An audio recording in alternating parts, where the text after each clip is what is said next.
Fucking up already. Welcome to the fine print, ladies and gentlemen. I am your host, Caleb Teskey. Running a minute late here. Please bear with me. Another great guest for you tonight. As always, I'm going to send out a couple of shout outs off the top here. As always, one of my, I don't know if you guys remember the interview I did with my black market guy with the mask on and the voice modulator, Henry Anslinger. He was kind enough to drop me off a little blessing to get me through the recording today. I just want to thank him and everybody else who's been hooking me up with edibles and herbs to help me quit drinking, man. I really appreciate all you guys. That was, mighty kind of you. I also just want to send a shout out to my last guest, Devin Ledford. Great fucking interview, Devin. You guys were sleeping on that one, but, wake up. And Pierre Vachon as well. Another great interview right there, Pierre. If you're listening, man, I hope you're doing well, man. And I love you, and we're pulling for you, my man. We do got a couple other great guests coming up too. I got Lars Olofsson, the lawyer in this Juicy Field scam, which is about to maybe be the biggest Ponzi scheme in the cannabis industry here so far, going on over in Europe. Hopefully he'll be coming on soon. And I got Elliot Lewis from Catalyst out in California. Boy, things really heating up out there. It's going to get interesting. Anyway, my guest has arrived, and I'm super excited to have him here. I've known this guy for a while. I haven't seen him for a minute, but he's here with us tonight. And without further ado, wham, bam. It's the incredible B-boy, Josh Ortiz. Josh, thank you for being here, my friend. Thank you for having me. Can you hear me okay? I sure can, my dude. Okay, awesome. Yeah, the little people were calling me, so how to get them situated real quick. But I appreciate your patience, man. Thank you. Cool. Well, we got one comment already. It's from some chick named Dulcie. Oh, snap! I heard of her. Love you, brother, man. Say hi to Josh for me. Hi, Josh. How you doing, Dulcie? Much love, sweetheart. Hope you good. Congratulations on the marriage and all the beautiful things you got going on. Josh, say hi to your moms for me. Before we get into anything serious, Josh, I was hoping that you would hit us with a traditional 5-minute life story. 5-minute life story. Okay. Do I time myself or do I just That's all right for you? just Okay. Basic. Dig into the details after. All right. Well, I was born in New York City. All right. The Bronx, to be specific. Well, actually in Manhattan, and then I got shipped right off to the Bronx a couple days after that. February 10th, 1982. So I'm an 80s baby. And I come from a humble family. You know what I mean? My family were originally, the heritage goes back to Puerto Rico, native, Taino, and Black culture. As well as Spaniard. You know, anybody who knows the history of Puerto Rico knows that we're pretty much mutts. So we got the best of all worlds in us. I was born and raised in a culture that was beginning to thrive. You know, most people would consider called hip hop, but it wasn't called hip hop yet. It was just kind of brewing in the city, and literally was born into a situation where all of my family were dancers. So I have 6 uncles, my mom, my grandmother, and then my uncles and my aunt from my father's side. So pretty big family. Out in Kingsbridge is 196 Kingsbridge in Jerome. Shout out to the Bronx. Shout out to Kingsbridge, all my people in Kingsbridge. It's a pretty notorious area for the development of the culture that we know as hip hop. And ever since I can remember my earliest years, I was around dance, I was around rap, I was around music. Music was really, really big in my family and my upbringing. So, yeah, essentially it was a melting pot. So you have all different kind of cultures in New York. Anybody who's been to New York knows you have, Hispanics, you got Asians, you got blacks, you got whites, you got, it's a melting pot, like they say. So the city never sleeps. There's a lot of energy there, which is, fused into our personality coming from that city. You're developed in your earlier stages around a lot of violence and beautiful things as well. It's not all grimy, it's not all ghetto, but back in the 80s and 90s, unfortunately, the Bronx was going through quite a change. There was a lot of buildings that were being torched for insurance money. People were living in poverty. It wasn't like third world country poverty, third world poverty, but it kind of was. If you can go back and do some of the research and check out the pictures, and you'll see what the Bronx looked like in the 80s. So that was where I came from. That was my upbringing. I remember, maybe being 4 or 5 years old. My uncles would take me under their wing and always take me outside, and we'd either go play handball, or we'll go flip on mattresses that were literally in rubble from burnt down buildings that were just out in Burnside and Tremont. We would just go flipping, and that was our gymnastics gym. You know what I'm saying? Was a dirty mattress out in the streets from a building that was torched. So that was my upbringing, man. It was very different. You know what I mean? And you don't have much going on. Uh, being kind of like separated from, I guess, certain information. We didn't have cell phones, we didn't have the internet. I know a lot of people go on about that. Obviously, back in those days, the best access you had to knowledge and information was probably a library. But I think that our minds were so preoccupied with survival that a lot of the times, you don't find yourself seeking information and trying to uh, just, essentially make money or blow up in any sort of common, in present day fashion, where people know, like, it's pretty well known, like, you can get yourself into a place mentally where you're intelligent just by doing the research and by mentally changing your situation. Unfortunately, the people that I was brought up with, for whatever reason, they just, I mean, I would say, they were artists. To give them their credit due, they were artists to the core. You know what I mean? So for us, it wasn't even like we was trying to get out the situation. We just knew that as life. You know what I mean? And so again, we were developing a culture. I mean, I was very, very young. I was a baby, but you had all the what we know now as the hip hop pioneers basically evolving the culture, like Grandmaster Flash, Cool Herc. You had a lot of the b-boy crews like Rocksteady, New York City Breakers. My uncles were pioneers, so they were part of a crew called the Floor Masters before they were New York City Breakers, and eventually they split off, and New York City Breakers became New York City Breakers after being known as the Floor Masters, and my uncles became the Incredible Breakers, and they helped develop the b-boy culture, the dance culture that I was raised around, and the music, hip hop, rap. Um, so it was entertaining, to say the least. Just being in an environment where you feel like you really have to earn a name for yourself, and you have to survive through a lot of the there was a lot of troubled youth. It wasn't just my household. We were surrounded by it. We were all helping each other cultivate, black, white, Hispanic. You had graffiti writers, you had DJs. At the time there was just basic scratching and cutting and blending with music. Um, and it was something beautiful. It was a way to escape a lot of that, from where we came from. Some of my earliest production involved like cassette tapes. So I would hit pause on the cassette deck, and then whenever there would be something that comes on the radio, I'll record it, and then you get your beats, you get your music off the radio, and then you cut and splice, and you go between tapes, and then you take the tape to practice, and you get busy and you Wow. dance. I didn't know you were Yeah. making beats that far back. Yeah, man, since we were kids. So we were Okay. doing it, I was rapping, doing my first rhymes when I was probably like, when I could begin to write and write English and spell. So I was doing poetry, I was trying to rap, I was trying to rhyme. My sister was trying to rhyme, she's trying to rap. This is before my brother was born. So it's me, my sister, she's younger than me, she's 3 years younger than me, and then it's my brother, he's the youngest, about maybe 15 years younger than me or something crazy like that. Um, and so again, there was a lot of wild stuff that was going on, a lot of drugs, a lot of people, just trying to cope with what they were born into, after, coming into a world like you don't really have a say where what your destiny or what your karma is going to be when you come into the world. You just born into a family where you just observing the circumstances and the situations, but then at the same time you got TV.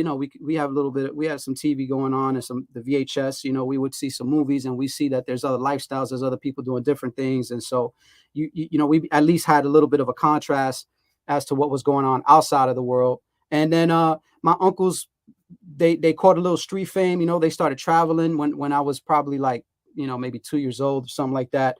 They went to Israel. They took Breakin to Israel. They're the first b-boys like out in Israel. Some of the first b-boys to go to Japan. Some of the first, yeah. So, and then, you know, later on as we progress, there were like more serious things that happened internally with my family that really defined the direction and the course of my life, that, you know, allowed me to really know how real life was at an early age. So I feel like that definitely had an effect on my development and on the way that I carry myself and my character as a whole. I don't know how long we've been going for. It might be over 5 minutes, but I could keep going. Sometimes we do half-hour life stories, and basically this whole thing is your life story. I normally do that for the weed growers, just so we get a little background before we talk about weed the whole time. Sure. So, you're how old are you now? Now I'm 41. 41. So going on 17. So I'm gonna sort of work my way through your lineage here. How old were you when you started dancing? I mean, before I could walk, be like literally, you know, 3 years old, 4 years old. Like I was messing around. I think it's innate in us as human beings. You know what I'm saying? We're little pieces of vibration, always moving, always, you know, putting out sound. And just as the beings that we are, you know, we always dance. That's, you know, even if you get older and you don't really think you dance, or you're not into anything like that. At a certain point when you was a kid, if you heard some kind of music and you seen somebody moving to it, chances are you was mimicking what you seen in your environment. So I want to sneak in. I don't want to interrupt you, but I want to sneak in a comment here from my man Jason Stefano. Jason's a former Marine, and he was on the NYPD for 20 years, and he was on the show. Oh wow! Shout out to Jay. What up, Jay? He says that's the truth back then, Caleb. Everyone was walking around with notebooks and rhymes. So he lived in New York. You lived in New York for a bit, yeah. Jason? He lives there now, NYPD, right? Oh, yeah? He was a first responder at 9/11. Yeah, wow. Yeah. Yep. Wow, yeah, stuff like that in New York, man, was normal. You know what I'm saying? Every year you had a new virus going on out there. The government was promoting like fear all the time. And that was just how we came up, you know what I'm saying? And I think that was one of the reasons why, not jumping too far forward, but like recently when COVID happened, I wasn't even really bothered by it, because I came up in the environment where the government was like, every year was a new virus. Every year was like, stay in your house. There's the West Nile virus. Stay in your house. There's SARS. Stay in your house. There's this, there's that. So it's like, yeah, man. Yeah, I used to freak with the Bronx a lot. Hey. That's what's up, Jay. Yeah, man. Hey, appreciate your services, brother. 9/11 was a serious thing, man. So anybody who took part in that definitely got my respect, man. That was crazy out there. Yeah, and thanks for tuning in, Jason. And yeah, if you ever heard Jason talk, you'd be like, yeah, he's from New York.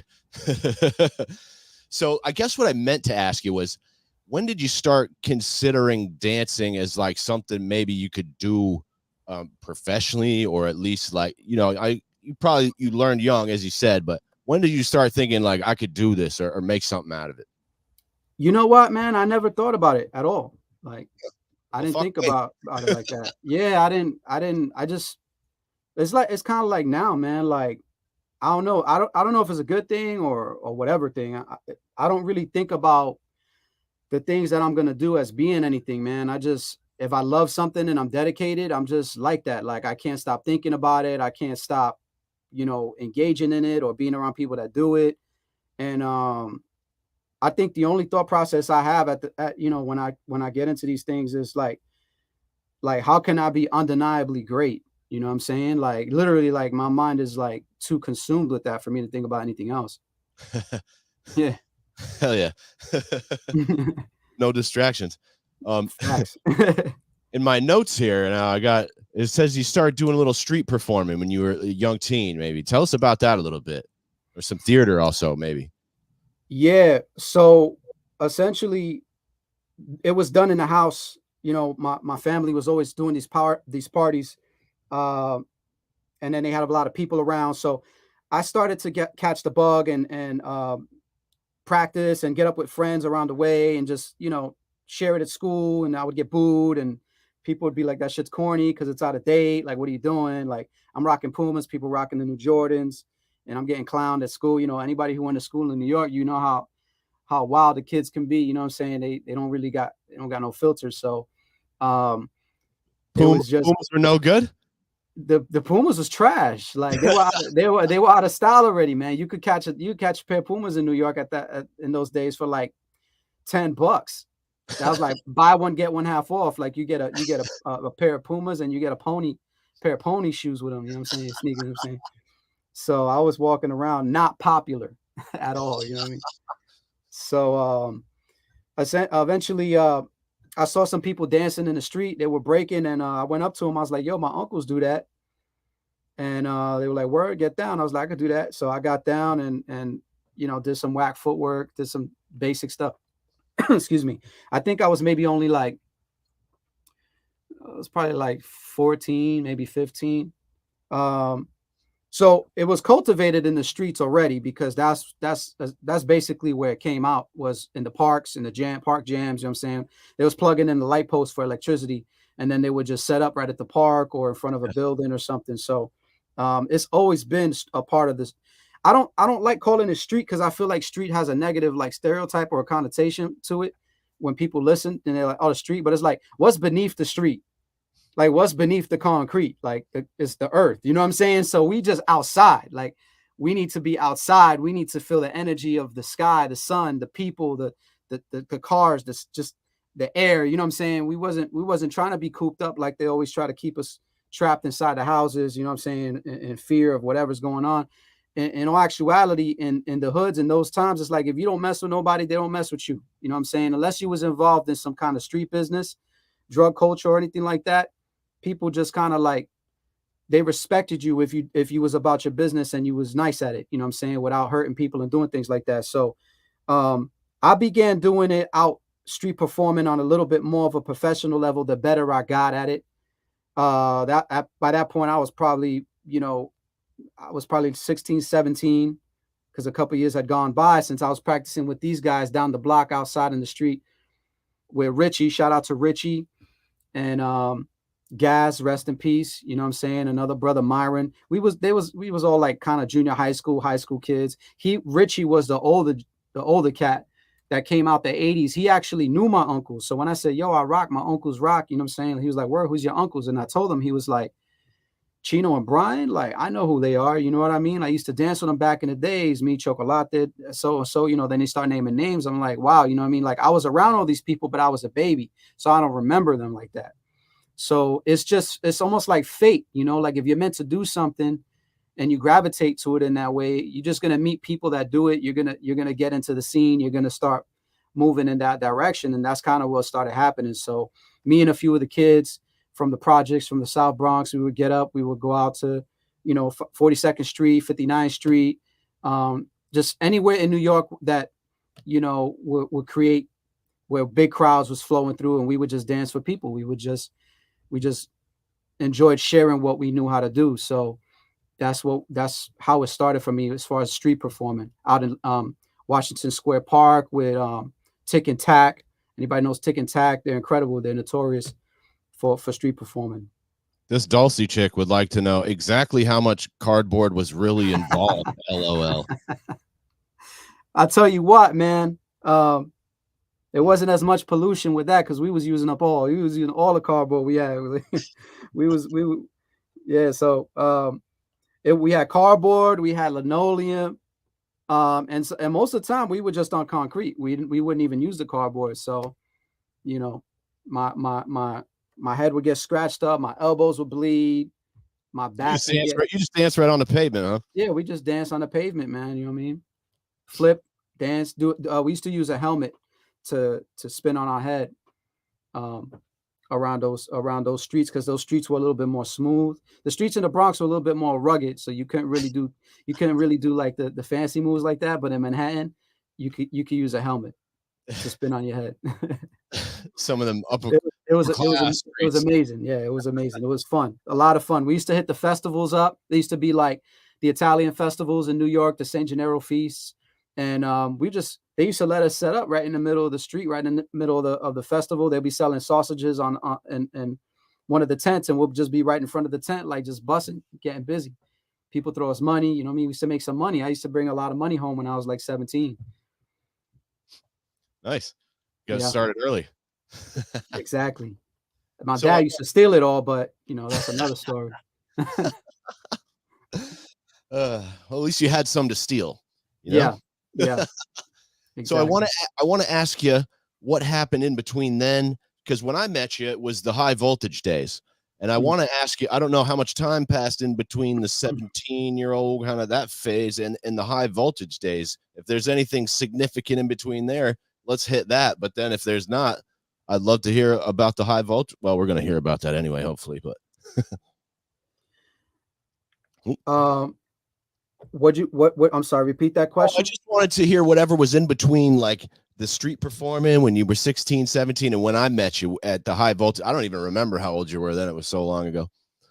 I think when I met you, I was probably. I mean, obviously, I was in my earlier 20s. I was probably like 23, maybe 24. Um, Quite a bit transpired between that. Just, just there was just a lot more.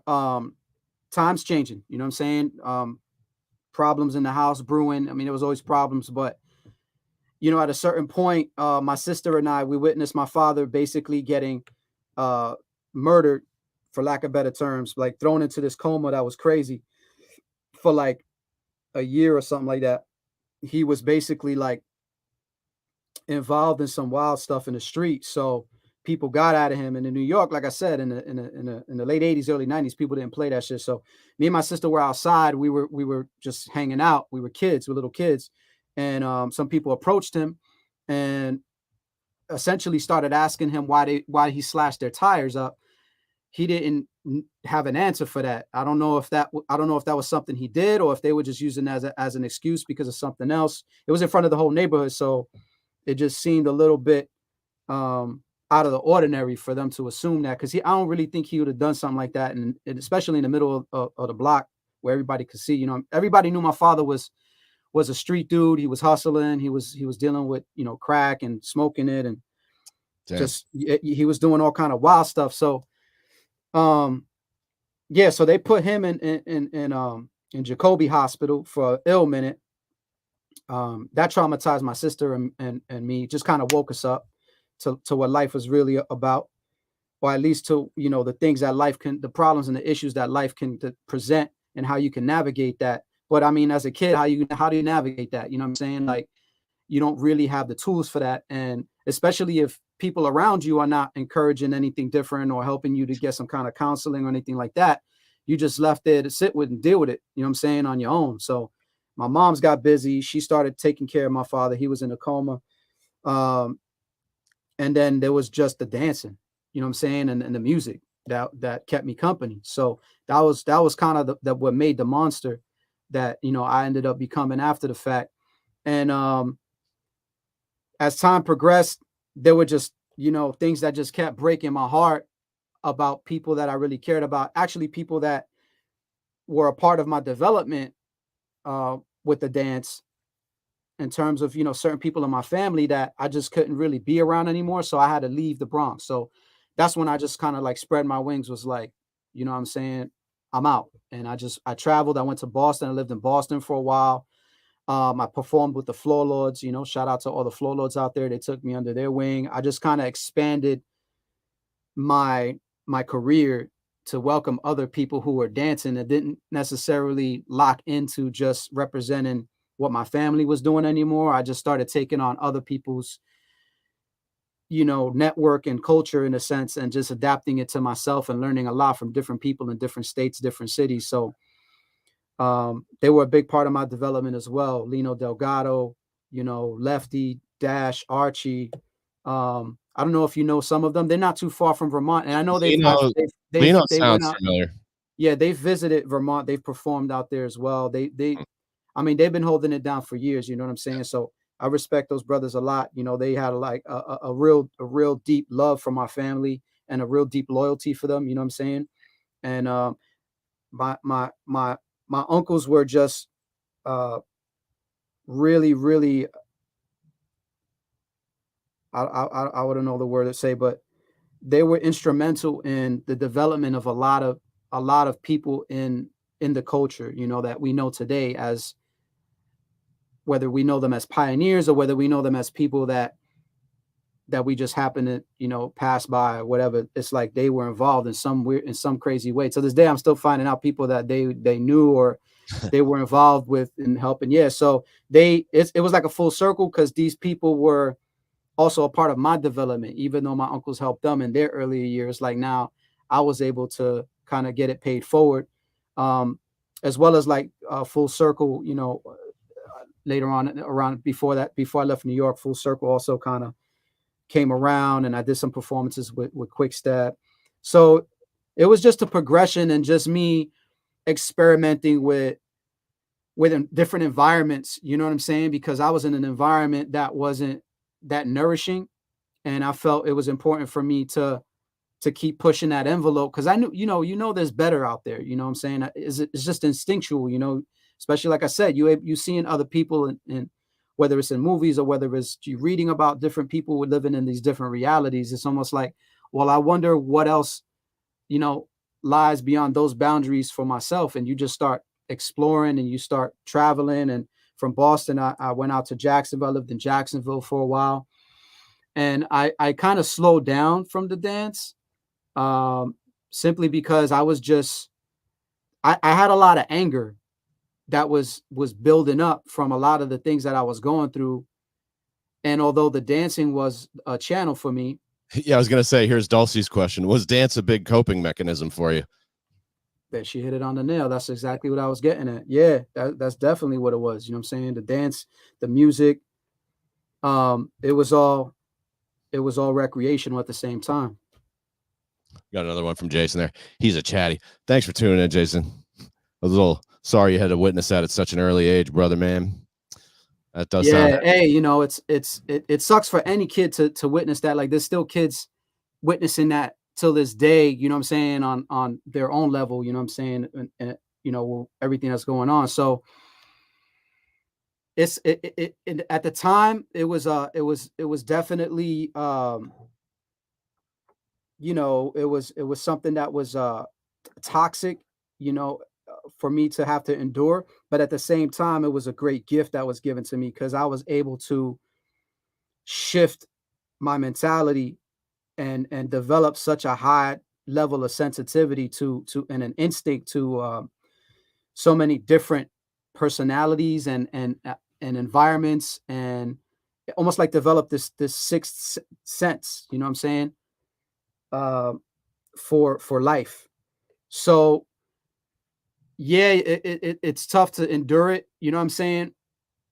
And it's something that never leaves you, but it almost it goes hand in hand with like develop if you can develop yourself and build from that in a positive way, you can develop, like a superpower, you know what I'm saying? You could create something internally that allows you to understand, especially like I said, because it was I think the healthiest way to deal with those type of things is through art. I'm a huge advocate of art and utilizing that platform as a way to grow and further develop yourself as a human being. You're never going to be flawless in your character or your just your engagement with people, but you're gonna be ahead of your time. You're gonna be ahead of the curve. You're gonna appreciate life more. If you go into it with that attitude, you're gonna just kind of understand people's pain, and you're gonna be able to understand a different language. It's all languages, you know what I'm saying? I slowed down once I got to Jacksonville. I started just living kind of a regular, I got a 9 to 5. Excuse me. I stopped dancing. Mainly because, like I said, I was just tired of all the bullshit. It was just a lot of negativity. There was a lot of drama, in the culture. Hip hop is a very competitive culture. You know what I'm saying? Oh yeah. So it's almost like you think the nicer you get, the less problems you'll have. It's like, nah, it's kind of like the opposite. So now you're having issues internally, like with your family, but then now you're having issues with like a community that in 1 minute they lift you up to be this God and they love you and they care about you. But then it's almost like you inspire them so much and so heavy that now it's like they want to be you. So there's a threshold that crosses and something that happens that's weird, where it's like now, instead of them just continuing to adore and admire and love you, which is all the things that we all want, right? It's normal to want that, right? The acceptance, right? Now you got people trying to find your flaw, because it's almost like everyone talking about you is talking about you in a way where it's almost like you have none. They're looking for a chink in the armor. Now, yeah, now they're just like, oh, but, or you mess up because maybe you're not going through, you're going through something in the moment. So maybe you don't perform on the level where somebody expects you to perform or whatever. So maybe they see like, oh, well, he is human. Okay. He let's take some pokes at him, or let's see what he's really about. Maybe I could take that spot. And then, you get the healthy competition, but then you also get the unhealthy competition. And so, I just got tired of all the unhealthy competition. And I said, you know what, though? There's more to life than dance. I already knew that at 19, 20 years old, where I was like, let me step out of it. Let me step away from it. Let me learn different things. Cause I left school early. I was like, school, I'm done. I just didn't care about it. I was teaching myself everything I felt like I needed to know. And people learn differently. You know what I'm saying? There's some people, they need school, and it's a good thing. It's positive. Some people they don't feel like they need school. I was one of them. I didn't feel like I needed it. I felt like I could teach myself. I was already learning lessons that school couldn't teach me in the streets. So I was like, let me just keep it moving. Let me work. Let me learn some sales. Let me read books. And I stopped dancing for a little bit, but eventually I got word that people were performing at Universal Studios. Some of my friends, they moved from New York to Florida. Some of them were from Florida. They moved to New York. Then they moved back to Orlando, and they were calling me up saying, hey, there's some stuff out here, man. Like, you were really talented with what you did. You shouldn't stop now. You know what I mean? People that were good people at the time encouraged me, and I kind of got back into the game. And that was the road. I was on that road to meeting you and your family. So yeah, that's what happened. They pulled me back in. They pulled me back in. Yeah. And then you were, but I wasn't going to stop. Like, I wasn't going to stop like forever. You know what I'm saying? Because between the time when I moved back to Orlando, when I moved to Orlando from Jacksonville, my grandmother passed away. So my grandmother, who essentially basically raised me, you know what I'm saying? I went back to New York. I drove to New York to go to her funeral. And then I danced at her funeral because that's what she wanted me to do. Before she died, she told me, she said, listen, when I die, I want you to break at my funeral. I was like, all right, cool. Yeah. So when she died, I drove back to New York.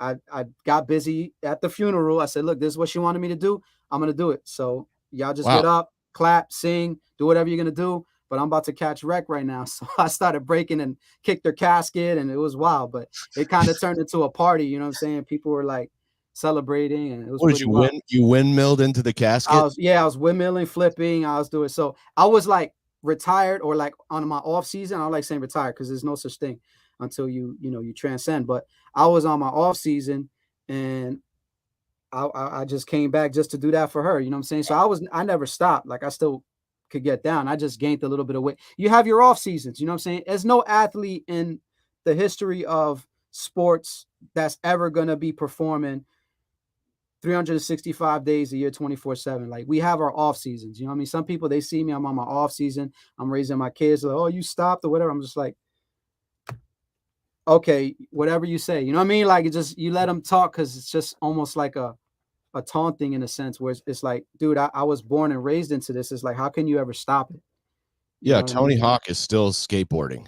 Exactly, man. It's just athletic stuff. You got to take time off. Some of these guys are breaking, and they just, I think they're so after like some egotistical, like idealistic goal to like be known as this thing when they, when it's their time or whatever. But it's like, I think they're missing the whole point, bro. You know what I'm saying? You got to stop and live life, bro. Like, you need other experiences to help you develop your craft and get deeper into your craft. When you do it, it's going to show through the craft now, because you got some life experience. Like, you know what it's like to go through some other kind of pain. You know what I'm saying? Like, it's like some of the best musicians I've ever met, they never set out to make money. And then I know some guys, they just want to get famous, write a big hit, and it's just all about the money. And you get just like, most of the best musicians I know just aren't money minded. They focused on the music first, and that's why they became good enough to even think about making money off it. Yeah, one thing got nothing to do with the other, bro. Yep. Mm-hmm. Well, let me just slip this in here real quick before I forget. I want to put a picture up on the screen, and I want you to tell me about this picture real quick. Bang. Hey, What's going on there? Man, that was wild. That was in Madison Square Garden. That was when the prodigal son returned to New York. And when she introduced me to the crowd and said I was from the Bronx, that was the craziest applaud and outroar I ever heard in a stadium, dude. That shit was wild. How many people were there? Oh, it must. So this is a concert, huh? It's probably packed. That's Madison Square Garden. Yeah, that place is. That was one of the most incredible shows right there, man. That was crazy, bro. I was like. And how did you land that gig? Bro, I was like, I was in Orlando, man. And I was just tired of, like, every time I end up back in Orlando, it's wild because it's almost like a development stage for me. It's never a situation where I know, like, this is where I'm destined to be and this is the end all be all. It's always like something's developing and preparing me for something bigger. And so at that time I was with somebody. I was telling them, like, yo, like, it's dying out. Like, there's nothing else out here. I'm doing these street shows and Universal. It's good training ground, you know what I'm saying? But it's not the real deal. Like, if you want to really pursue it as a career, you need to go to where it's at. You need to go to LA. You need to go to Vegas. You need to go to, you know what I'm saying, even in Europe, in New York, you know what I mean? Like, Florida is a little bit more of a hospitality kind of business epicenter, you know what I'm saying? Where if you're in the theme park business or you're in the hotel business or you're in the restaurant business, you'll do well. Real estate, you'll do well. Entertainment is, is underneath all that. You know what I'm saying? That's where, in my opinion, I would argue that in LA, in places like Vegas, that is the umbrella. You know what I'm saying? And then everything else is under that. You know what I'm saying? So it's flipped in those places. So I was like, man, I need to start moving. So I started putting demos together. I started shooting them out. Back then we had MySpace. Well, they still got MySpace now, but I was mainly on MySpace. So I was sharing my videos and I had my website up, and I was to an extent I was already somewhat familiar with the industry in Hollywood because I had went out there back 2005.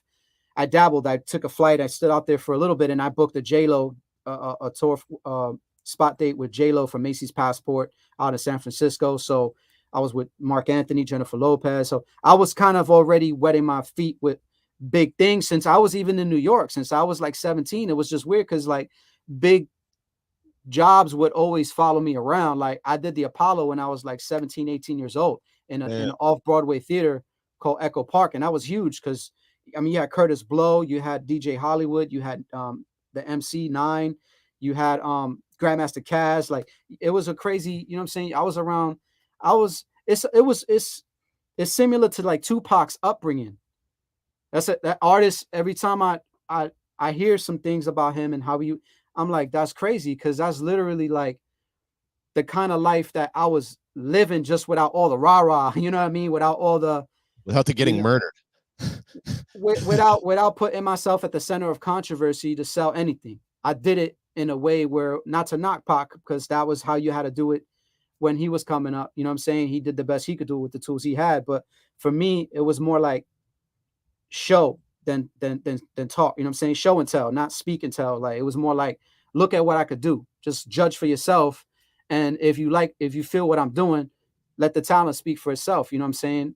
Whether it was rapping or whether it was dancing or anything that had to do with the culture, it was more like, rap is a little different because rap, I get to talk my shit. You get to do what you do a little bit more. I think that comes with it naturally. But as a B-boy, I was able to channel that energy into the physical, I don't want to say violence, but just the physical,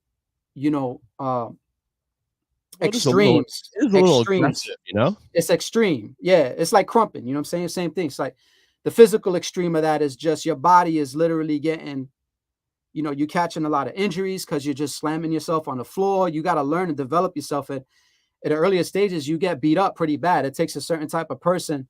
And I think I was kind of like also self-punishing, because there was a lot of things I felt like I thought I was guilty for or responsible for happening, that I wasn't. I just wasn't responsible for any of it. You know what I'm saying? But subconsciously as a child, children, they assume that, and they kind of unknowingly begin to repeat the environment or the behavior that they're witnessing, and they reflect that in the behavior. So that's like, even when I discipline myself now, like my son, I'm always conscious of telling him, listen, I love you. You didn't do nothing wrong, but I just want you to understand that there's better ways to do things.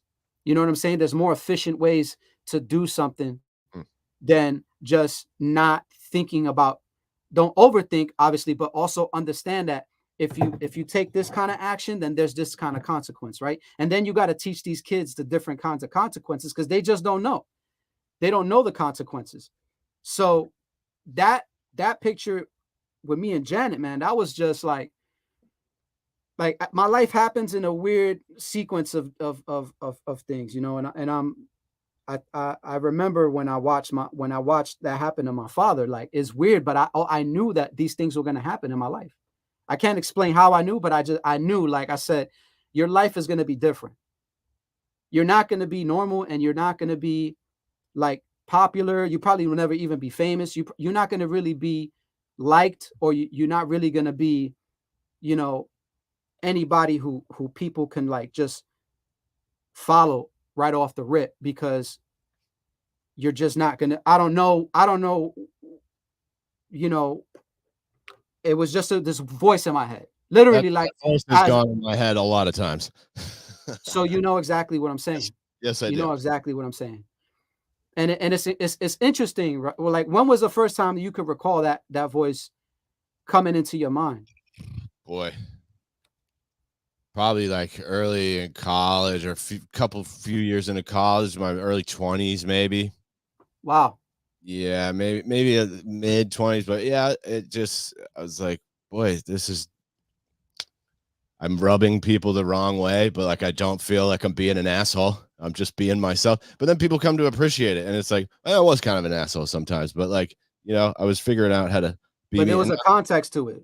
right, sure. And it's like, I don't really feel like I should live my life just to please other people. And if I'm not like bothering anyone, like, I'm sorry if you don't like me. Like, you're not supposed to like everybody. I know I'm hard to warm up to. I kind of do that on purpose now, though, because it's a great way to keep people. It's a good filter. You you find out who's going to be able to handle you right up front, and then like, I used to, when I would do comedy, I would like just throw a fucking just come out swinging with a weird joke right off the bat, just see. Or like, when I meet new people, I'll just say something fucking kind of weird, just to see if they go, like, Yo, all you're a right. scientist, man. You like to experiment. You know what I'm saying? Yeah, you So got well, I wanted to hit I feel like the cruise ship thing was kind of a letdown after the Janet Jackson thing. I did that in the wrong order.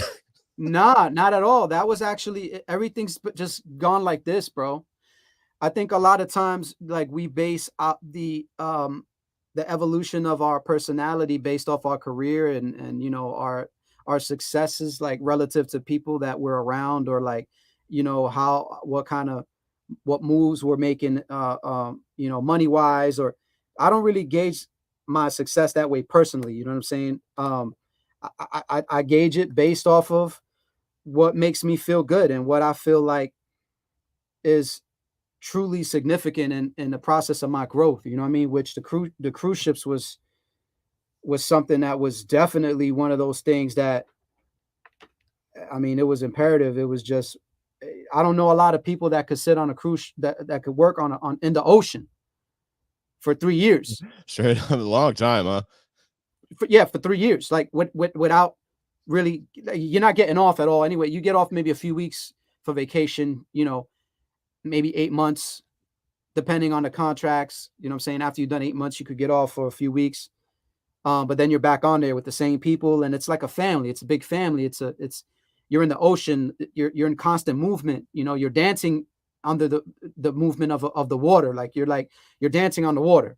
Like, you're not, that nothing's ever like, you know, leveled. You're flipping, and the ground's going up, and you know, so I had serious issues getting off those ships, continuing to perform after the fact, because the earth was moving all Oh the time. shit. Yeah. Yeah. So Yeah. these are things that come with a different level of you know, success, if you will. You know what I mean? Like coming from being able to endure, leaving everybody behind, like everybody who you think you know, or who thinks they know you, to develop yourself further. Because I believe that's the best way to truly grow, is to detach yourself from anyone who basically reaffirms your personality back to you, or who speaks to you in a way that you're just gonna kind of like maintain these habits or these things that you want to grow out of. It's like it's a lot more difficult to grow when you're keeping the same company around. So that was a big reason why I left and did ships as well. It was all conscious choices, you know what I'm saying? Hmm. Yeah, I feel you, man. Like when you get stuck in your own little bubble there, you kind of, and everyone just agrees with you all the time, and it's, you know, it gets, you get stagnant. That's Hmm. it. And also in LA at the time. So I worked on ships in stages. I worked my first job on the Royal Caribbean was, I want to say, 2001, 2002. And that was awesome, because I was able to I was able to fly on the ship, perform, stay there for maybe 2-3 days, and then fly back home. So it's just getting my feet wet, learning what the cruise ship industry was like. And it was awesome, man. It was incredible. Shout out to Mike Garcia. Mike Garcia was somebody who played a pivotal role in my earlier stages of development, in terms of my career and my performance and my showmanship. And still a great friend to this day. I have conversations with him uh, every now and again, and we talk as men who I think now can relate to a little bit more than what we were able to relate to prior to that. Even though, even in those days, we always had that love for each other. But there were there were definitely people who I revered and respected for giving me those opportunities, that I still hold high till this day. You know what I'm saying? As human beings, like Al Fuentes is another one. Steve Love, Rennie Harris. Um, these are people with companies and with very, very local entertainment companies, whether it be from Philly, or whether it be out of New York, or whether it be, even in California. I've worked with local entertainment companies in California. So even from the smallest job was a played a an important role in being able to do some of these bigger things, or what others would consider to be, bigger things. For me, it was just all the same. There were performances, whether you're performing for 10 people or, you know 100,000 people. It was amazing. And then going back and forth from Cali to the East Coast, it was almost like I was slowly but surely beginning to kind of digest what California was about, because it was a little bit of a different world. There was an undertone in LA at the time that could be quite intimidating, and you're dancing in a club, and then all of a sudden somebody taps you on the shoulder, and you turn around and it's Justin Timberlake, just like, yo man, like, that shit was amazing, bro, like, you're dope as hell. I'm like, well, you're Justin Timberlake, bro, so you're pretty dope yourself. You know what I'm saying? Like, it's just weird shit like that would happen. Cameron Diaz coked out in the corner, just like looking at me, like wanting to eat me alive. Is wild shit like that you get into in LA, that you gotta keep a head on you. You know what I mean? A lot of people went out there and it just destroyed their careers, because they just let all that get to them too much, and then it's like they taint themselves. You know what I mean? As were myself, I could go back to LA to this day and work for anybody out there and still receive the same type of love. Might have to compete a little bit more for it now, where there's so much talent, and these kids are amazing. They're doing their thing. But for the most part, you establish these professional relationships, and people respect you because you're professional. You know what I'm saying? You're not there trying to show people up or making it about you. You're making it about the work. You know what I'm saying? So um those were great experiences that helped me to I honestly feel like those jobs allowed me to do ships. You know what I'm saying? Nice. Okay. Because cruise ships, everybody knows your business. Everybody's egotistic as hell on there because they're like all superstars because there's nobody else on there. Who else do you have on a ship to compete with you when you're the main act? And it's the same entertainment, the same group of entertainment all the time, right? And then you're like next door from them, so you're hearing everything. Like you're hearing the drama, you're hearing them come back at 3, 4 in the morning, drunk as hell, playing video games. You're trying to sleep because you got to get up, and you might be on a different time, schedule. Is militant. You gotta really understand the entertainment business in order to put up with that stuff. So LA, Universal was a training ground. LA was a training ground. The cruise ships was a training ground. It's like all experimental, you know what I'm saying? All developmental and experimental. I consider myself a scientist as well. You know what I'm saying? I know you on another level. You did the astrophysics. That's crazy. Yeah. Like that's insane. Like what like, I mean, that must have took some balls, man, for you to be like, yo, I'm gonna go to school and learn this. It was that's crazy.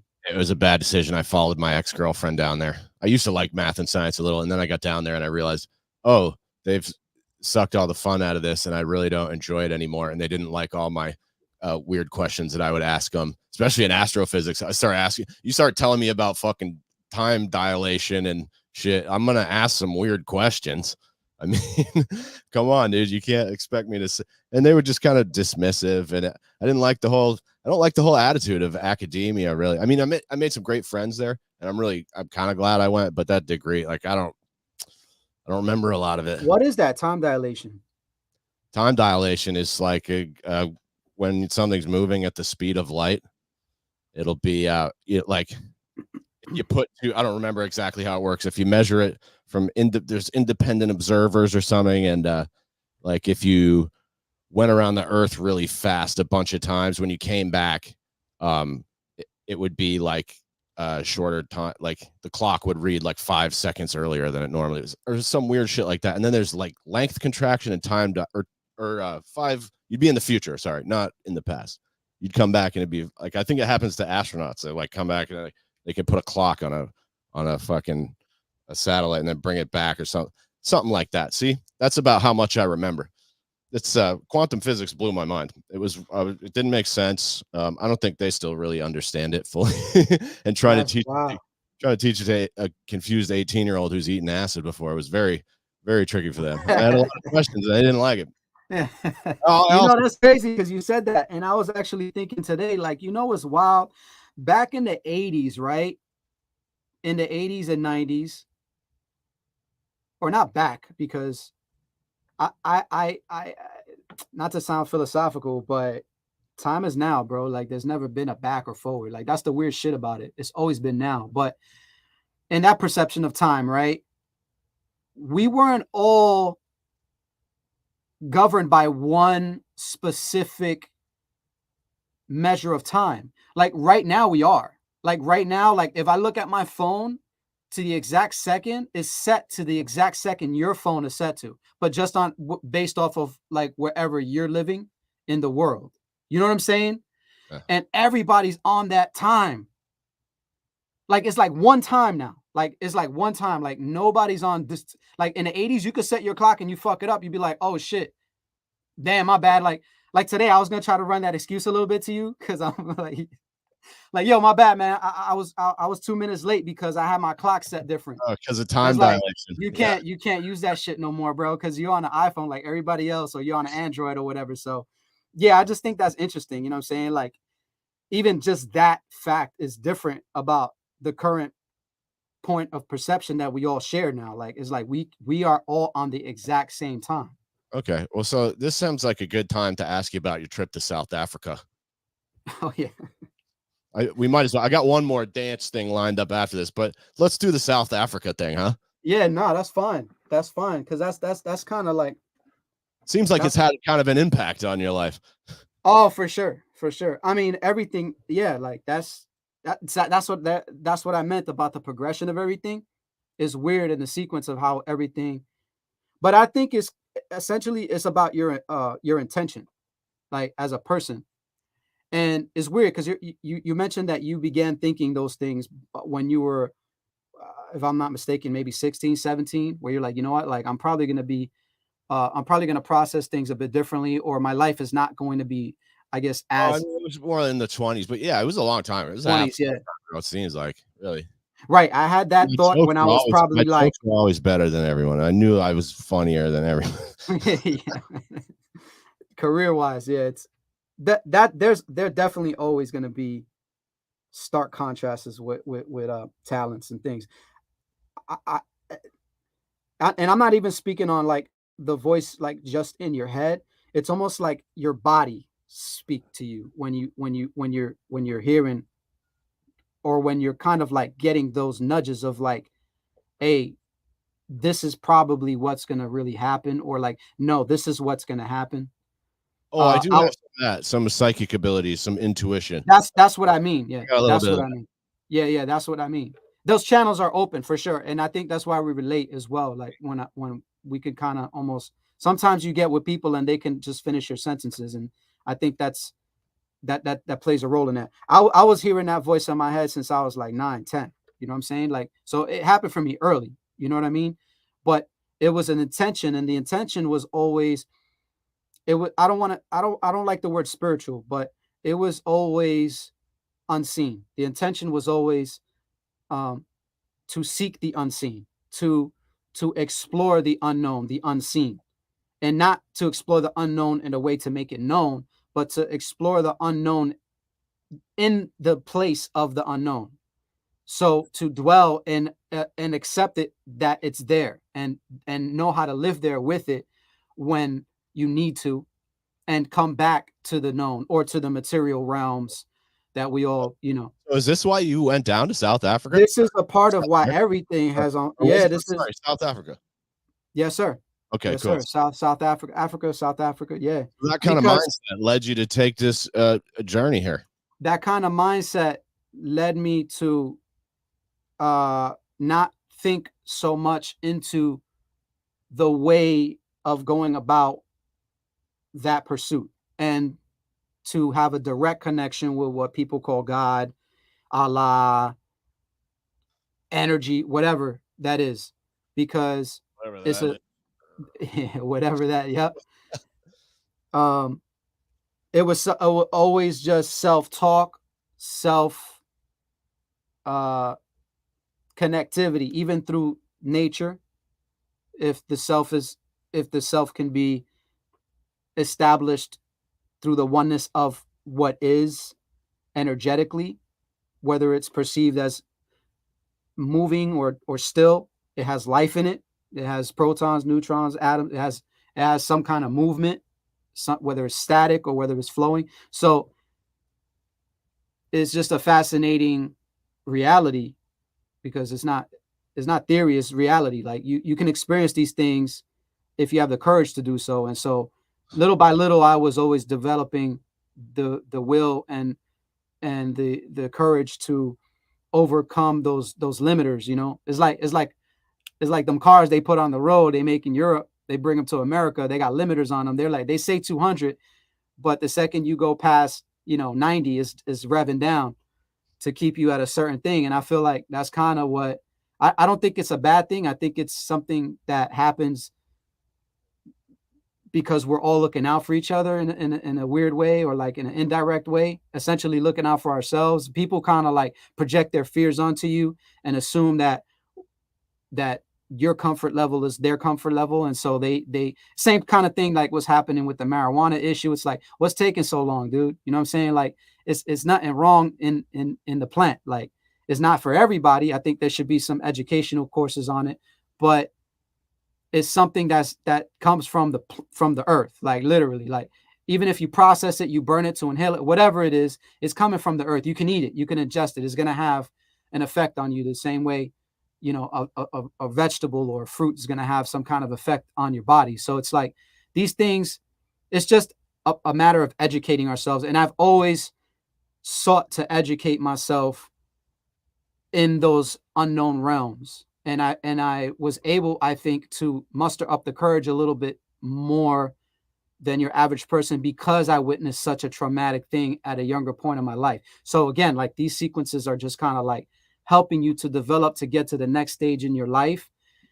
But it's up to you to acknowledge the door in the room and go up to it, turn the knob, and walk through it. You know what I'm saying? If these things are all around us and people constantly want change, but we don't want. So my that led me to South Africa. That led me to Before you went there, had you ever done like mushrooms or acid or anything like that? the first time was in Australia. Yeah. So again, on this journey, like especially moving to LA, like moving to Cali, like anybody who's ever moved to Cali knows there's something deeply spiritual. I mean, there's something spiritual anywhere you go, but energetically, just I don't know what it is. I think it's just something that was kind of developed from ancient periods when the Mayans or Aztecs and people from like cultures that were migrating from wherever they were migrating from. You know, mainly I think a lot of those cultures stem from African culture, but that's another story. But the Aztecs and the Mayans that later evolved and developed and were doing things, they were all those people knew a lot of things that we're just starting to remember again now. And a lot of that had to do with these plants. A lot of that had to do with how they cultivated their land and how they were feeding their people and just the systems that they had in place to fertilize the ground. I mean, the whole Amazon is man-made.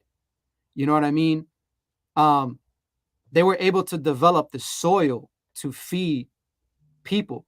They were able to develop vegetables and genetically modify fruits and vegetables like I'm talking about thousands of years ago. See, these people, they're like eating tomatoes, like eat organic, eat tomato. I mean, most of these veggies are not even like original vegetation. They're just actually like later developments from ancient cultures and civilizations that helped to nurture, like the potato. The potato was not something that was just, so I mean, essentially everything's from the earth, right? I mean, we're from the earth. Everything's going to come from the earth, but there are different organisms and species that are all playing a role and taking part in helping things to evolve in crazy ass ways that we wouldn't, and we're a part of that. We're doing the same thing. You know what I'm saying? So the whole thing about South Africa was like, I was already on that journey in LA. I traveled out to Australia. I had an incredible experience shrooming. How much did you take? It was only 1.5. I don't ever do like so just a little bit. Yeah, just a little, just enough. I mean, like, and this is an issue as well, where I feel like why people need to be educated about the plant world too, because it gets into doses and all this. You know what I'm saying? That's where it's like, do you think that way about like food? You know what I'm saying? Like, do you got to eat X amount of grams in order to like get whatever you're going to get? So it's like, you got to be careful with that, because there is a fine line, you know what I'm saying? Especially if people never done it before, you don't want to just be consuming too much, of anything. So yes, it can get weird. Can confirm. Well, the line between the material world and consciousness itself gets blurred very quickly. And there's nobody that could tell you that you're just on drugs in that realm. You could say that when you come out of it. they can argue that and say, well, this is what happens to your brain, and they can show you a model of that in the science class, like, well, the pineal gland and DMT and whatever, all the cool shit that they got to explain what's happening or why it's happening. When you yourself, the conscious observer, is in that realm, there's nobody explaining any of that to you. So you can assume it's just coming from a place that isn't real, or a place that is detached from what our normal everyday conscious observation of what we consider to be reality, that those two things are not simultaneously happening. But I'm gonna tell you right now, they are simultaneously happening. They are simultaneous. Yeah, they are simultaneously happening. It's just, again, we have limiters. We have limiters on our state of consciousness. I really believe that, because the experiences I had in Australia and then warming up to it warming up to South Africa. I had another experience in California when I got back from Australia. And what, Which ate about the same amount, or it was about the same amount. Yeah. Yeah. But this time it was actual mushroom. The one in Australia, it was a woman who actually gave my friend something that was in a pill form that she oh, was like like a crushed capsule? up and Yeah, yeah, sure. it wasn't even covered in any capsule. It was just like it was interesting. It was just like eating greens, like it was just like eating some kind of green vitamin or something like that. You know what I mean? And then it was, we had the orange juice for the vitamin C, and certain things can kind of enhance the experience. And just it was honestly, Australia was the best one I ever had. They honestly in Australia, I was started meditating. I didn't even care about nothing. These guys were my intentions, and whenever I've done these things, they've always, always, always been to connect with with with God, like with the oneness that we all share, the consciousness, like the root. You know what I'm saying? The essence. Like you could look at a dog and see it. You look I at a like the one. hamster. I'm into the oneness. I'm also into that. Yeah. That's all that there is, like beneath the surface. Yeah. So it's like I start meditating, bro. Dude said, "Yo." Now, mind you, they shroomed a little bit as well. But it was 1.5. It's not enough to really be like hallucinating like that. You know what I'm saying? But my boys told me that I started meditating and they started seeing me levitate. As I was meditating, as I seen this, it was a symbol in my head. And what's crazy is I never saw that symbol before, but it was like almost like it was this sound of iron that was like stamped. Like like when you stamp iron, you hear the clank really hard. Yeah, it was like metal. It was like, "Gung," and then this symbol was in my head, and the symbol was when later I realized the symbol was a chakra symbol because I saw the same symbol online. These people, I don't know what they do or how they do it. I think they're artists, but what they do is they go into those realms, into those experiences, and then they notate everything and they draw it. Sorry, I hit the mic. They draw it and they Yeah. come back out and they draw what they see. And the symbol, I saw the same symbol, and it was one of the chakra symbols. I don't know which one it was, but it was like a reddish purple color. It was like it had like yellow, orange, red, purple, but it was like fire around it, and the symbol was in the center. And as I saw that symbol in my head, it was as clear as day, as clear as I'm looking at you right now. This symbol, it was just like on fire, but it was like strong. And they said, "Yo," it was dark, but it was like this dude's levitating. I never felt. I honestly, if like the stories you hear about Buddha and all that stuff, right? Like I felt that. Like I felt that. Like I felt like, I got to get some of those mushrooms. Those sound like good mushrooms. yeah. I mean, I think it was a combination between the plant that had that energy in it, but it was also a combination of like where I was in my life at that point in time, and like I just felt amazing at that point in time in my life. I was free. I was free. I didn't have anybody that I had to worry about. I wasn't in any there was no toxic relationships around me, with any sort of friends or anyone that was like holding me down. I was traveling, I was in Australia. In Australia, the energy is just it's incredible. Like the stars are you could see stars coming out of nebula. Like you could see stars just like moving out the way and new stars just shining through. Like you could see it like it's across the street. You know what I'm saying? Like it's and then I'm down the block from a beach. The weather's beautiful.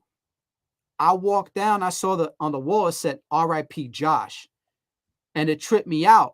And I'm telling my boy, yo, that's crazy. And he's like, that's just your ego is dying. Like he knew how to guide my mind. I bet you don't And get a lot of stars in the Bronx either. you didn't get much. You had to go to the roof to see them. And the city lights were like, you know, covering a lot of that. So that experience was, and then I had a battle the next day and I wasn't practicing. I wasn't even, and I came in like second place. The whole time I'm battling, I was just like, I was more just so happy to be there. I was almost I was one of the first Red Bull type athletes or whatever to get into their events and get interviewed by them and battle and do what a lot of kids are doing now. You know what I'm saying? Like back maybe, I don't know what, 15 years. You know what I'm saying? It's been a while. From that point, I getting back to your story. Sorry, I went off a little tangent. Oh no, you're good. Going back to South Africa, that I'm was just wondering, you warmed up, you're going to do fucking ayahuasca in South Africa and you warmed up with 1.5 grams of mushrooms twice? twice. You're going from like down here to fucking well, the thing was I mean, for one, if you're in Cali and you're in the weed culture in Cali, the weed culture in Cali is unlike anywhere else. So your tolerance or your knowledge and how to endure and how to understand what you're doing, it happens early, just from that alone, just because of the culture out there. Long story short, I'm in LA, and I had a relationship with someone who I didn't do right by them. You know what I'm saying? I wasn't happy about my actions. I was getting tired of LA and the politics. I was a bit lonely out there because I didn't have no family out there. I was doing everything on my own, like always. But I was basically at a point where it's like, I gotta keep moving. I can't stay still. I gotta keep moving.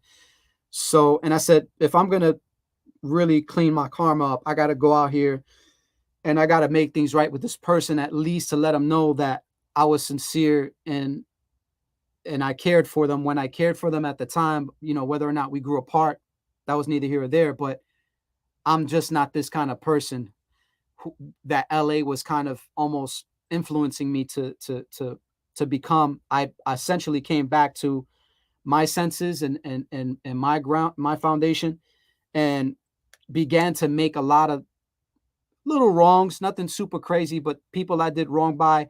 I was going out, making these trips and apologizing to them and continuing my growth, you know what I'm saying, as a human being. So I was able to book a job out in Dubai, which was crazy because this was kind of all escalating to South Africa. Dubai is no joke. Dubai, Saudi Arabia, especially in those times, it was kind of still establishing itself, still getting built.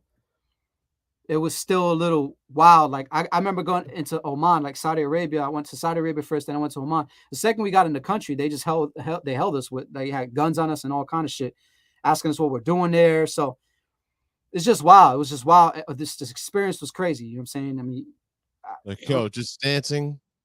Yeah, I was like, yo, I'm here to just visit. I couldn't even say I was dancing, because if I say I was there to make money, you know, we were there on a visa, like on a regular, like, I think it was might have been just like it was a visa, but it was in a work visa. It was just like a visa to do like some kind of like exploration or whatever in the countries. But we were there to work. We were there to make money. You know what I mean? So we couldn't say that. We got held. They were like, they had guns on us. It's just those countries they don't play. You know what I'm saying? Yeah. And I started going through stuff around that time. I was just going through. I just turned 30. I remember I just turned 30 and I didn't know what the hell. I was at a point where I had done so many, I had so many experiences that I started to really question my purpose and who I was going to be in terms of like my legacy, or, you know, whatever, like, you know, it might have been egotistic at the time for me to reflect on now, but at the time, that's what I was concerned with. You know, it's like, what am I doing here? I'm just dancing. I'm a performer, like I'm a breakdancer.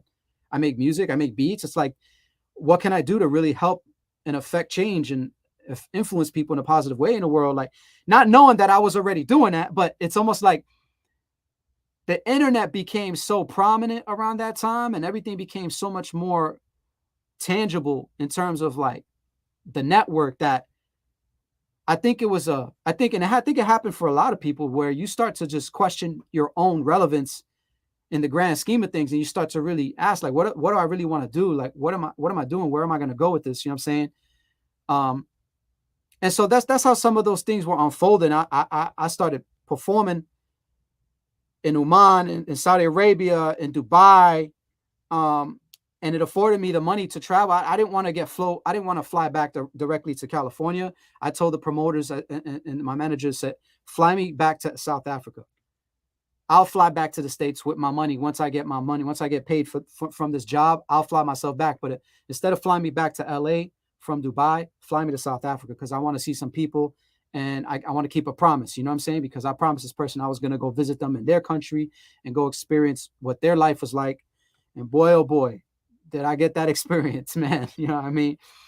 So what's interesting is, though, I didn't have a psychedelic experience in South Africa. South Africa was the psychedelic experience. So going from Dubai and then going to South Africa was the whole psychedelic experience.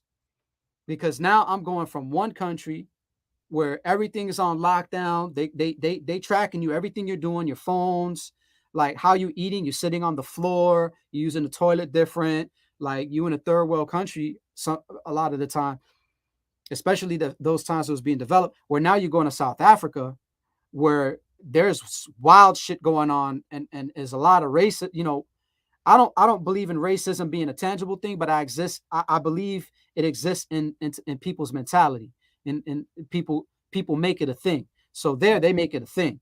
They really make it. They really make it. Racism. Yeah.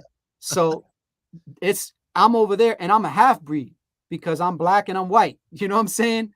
And they look at me like I'm colored there. So I'm there and I disrespected this person pretty bad. Like, I'm not proud to say any of that. You know what I'm saying? Like, I was being an asshole, bro. Like, I was going through some shit and I was taking it out on anybody who was around me.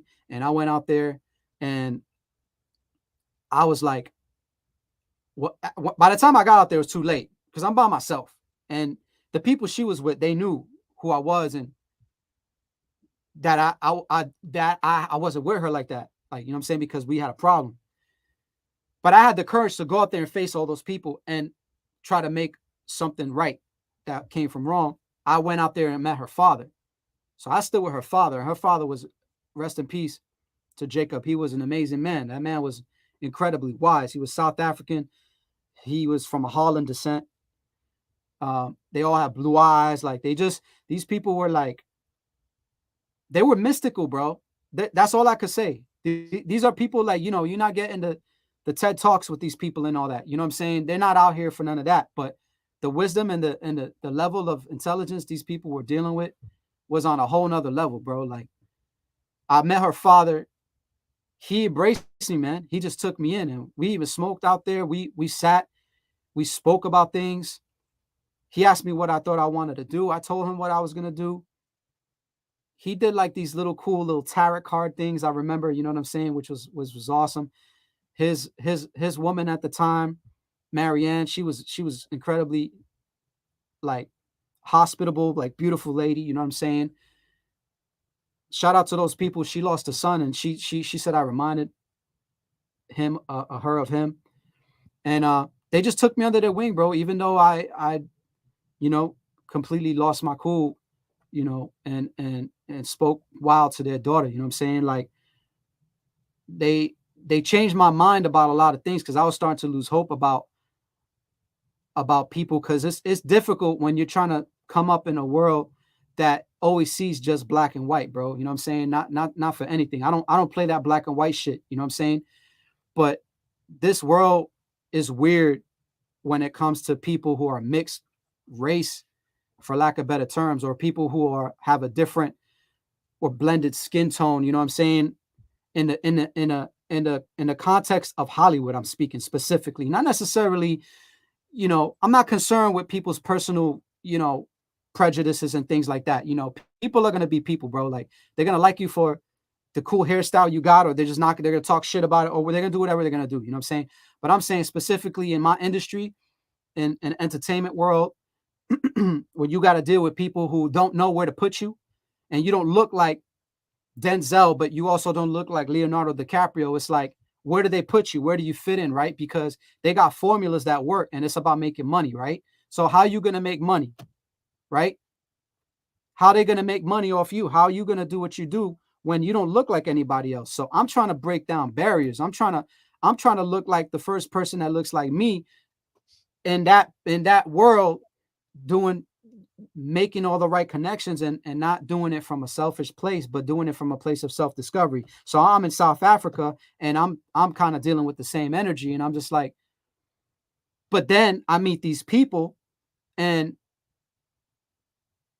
it wasn't that, and sometimes I say that to say this, like sometimes you could be so caught in your own bubble that you don't realize, like, bro, that's not the only bubble. Like, you know what I mean? Like, there's mad bubbles out there, So it was a good wake-up call for me. I had to travel like 5, 6, 7 hours I think it was maybe 7 hours to Pretoria, because I was somewhere, I was like 6, 7 hours out from when I flew in. And then we drove out to Pretoria, and Pretoria was crazy, bro. Pretoria was like the jungle, dude. Like, that's like you're going in the mountains, and you got crazy, like, timber and white owls just all turning their head. And I'm in a Jeep, and they're all like in the trees. You could hear them and see them, and the top is down. Like, we're out in the open, you know what I'm saying? So it's nighttime. We get to Pretoria. It's like 2 a.m, almost 3. So probably it was late. It was like 2:30 in the morning. We going up the mountain on a jungle. Like, there's no road, bro. We're just driving in the forest for like, I don't even know how long. And then we get to the top of the mountain, bro. And there's this big house, like huge. And we go inside, and I walk inside, bro. I remember this dude had books. Like, every wall was a bookshelf. It didn't even, you couldn't see the walls. It was just books, bro.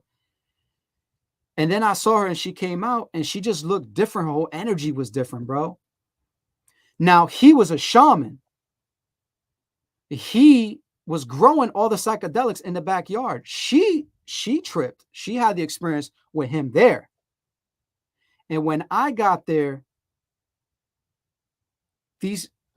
honestly, like, see, when people speak about like extraterrestrials and all that, they don't understand that it's a consciousness. It's just a consciousness. It's a language. It's a consciousness. They can take a different form, but it's a language, bro. It's a consciousness. Because I've heard people speak English, but not speaking English. And the shit in the words that these do, no, I swear to God, these people I've heard some people speaking in tongues, bro, and they're understanding each other, having conversations that are totally, if you were not on drugs and you listened, yeah, bro. I've watched that. Yes, bro. I'm sitting at a table, bro, and these people are talking, and I'm listening to them, and they're saying certain words. They're not talking South African, bro. I know Afrikaans. Like, I've been in the cruise ships long enough to understand the dialect and know when they're talking Afrikaans. You know what I'm saying? They were not talking Afrikaans, bro. They were talking English, but they were using words, or like, I never heard those words. Like, I never. And sometimes they were saying big words, educated words too. And they were talking about world issues. The conversation at this table, bro, they were not talking about like, yeah, like Lil Wayne, he did it. Like, no, bro, these people were talking about like real world, like things that were like behind the scenes that like I didn't know how they knew, or like where they were getting their information for. Like, it was just alien. That's what I'm saying. It was alien, brother. These people were like on another level. And I couldn't do anything. All I could do was just listen to listen. I just got there, and it's already 3 a.m, and they're still up. They have energy. Like, it's 1 o'clock in the afternoon, just talking. They had a big ass freezer that covered up their wall, and you open it up, and there's like animal legs and shit that they hunted. The dude was like a shaman, but he was like a hunter. He was ex-military in South Africa. Huh.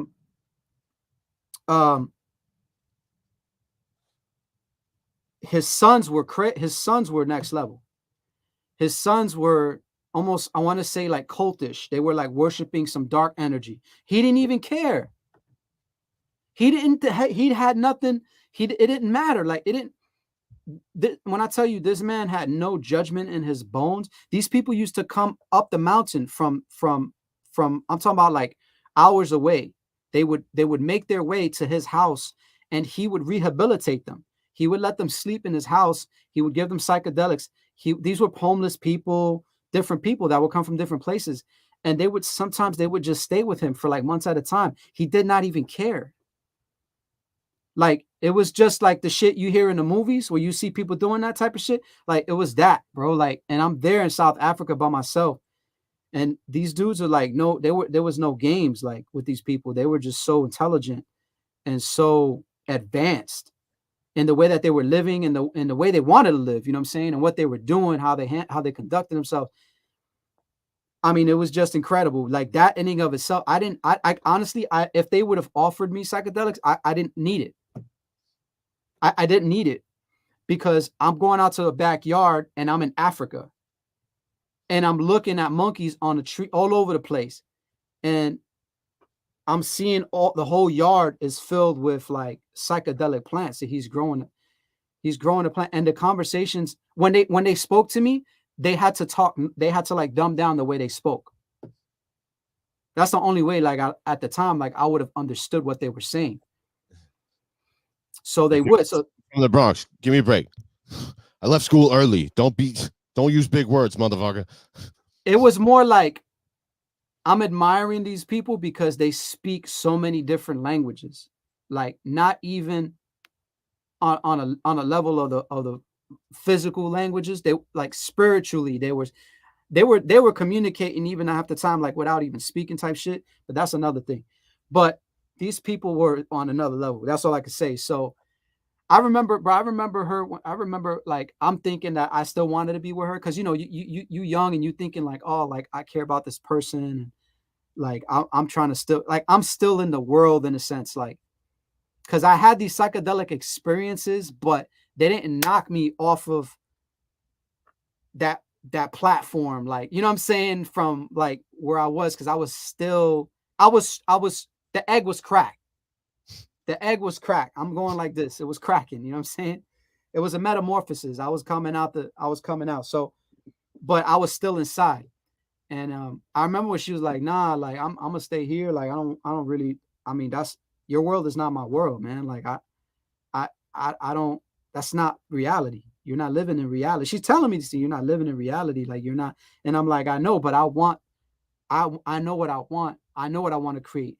And I know I'm going to get to the point that I will develop my consciousness to a point where I know how powerful I'm going to become. Like, I know I will get to the point where I will still be able to be in the world with people and have a family and have the things that I have now that I told her I was going to create, that I wanted, but still be conscious and still live in a world that is very highly distracting, highly motivating in the material sense, highly, promiscuous, all those things, but I'll still be able to move the way I move, even though I won't be accepted by a lot of people, or I won't, like, I'm telling her these things, she's just like knocking me, and I'm just like, it's funny, now they do like these primitive, like, screams out in the park where they're like, and they do this, and it's like a healthy thing. It's like, oh, I love a good scream. Yeah, it's like they'll do the ice bath, or they'll come out, they'll be like, Well, I did that out in South Africa. I did that in the middle of the forest, in the canyon. In the middle of our conversation, I'm talking to her, and I'm just like, yo, this would be wild to just hear myself in the middle of Africa through all of these mountains. And when I scream so loud, the shit just, I don't even know how far, but it's almost like I could, like, my voice became the mountain's voice. Like, the mountain talked back to me. It was like, and it was just like this reverberation. I remember it partially also coming from a place of frustration, anger, but that was the place to do it. That was the place to let out your old self. That was the place to shed and just go through the pain of growth in whatever form. And so I'm happy that I didn't do anything there. Now, fast forward like a few weeks, I didn't have no money. I went out there with no money, so I couldn't come back to America. So I'm stuck in South Africa. her father, she didn't even want to hang out with me no more because she's like, this dude's wilding out. Like this dude, he's going through a change. She could see it. I said, I said, you know what? Like, it's all good. Good luck with your life. I'm out. I'm gonna get back to America. And I went with her dad. I went 7 hours back. I went to stay with her dad. Bless that man. Like, that man put me up for a few weeks. I didn't have no money. I'm calling people in America like, yo, I need some money. Like, I need to get flown out. I need to, whatever. I'm out here. Like, I'm, one of my people's out in LA sent me some money. Oh, I got back to. We got Jason again. Jason says we got. Yeah, that's sorry to cut you off. No, man, hey, life is a trip, man, for sure, bro. Like, I got the money, came back to Florida, and what's crazy is when I got to Orlando after all that wildness, after that journey, my boy hits me up. He says, yo, there's another shaman out here, and he got ayahuasca. Now, mind you, I've been hearing about shamanism. I've been in South Africa. I was in LA. I'm around all these people, bro, like offering me certain things, talking to me, speaking to me, letting me know. And I don't know what it was. I don't know if it was just that time. I don't know if it was like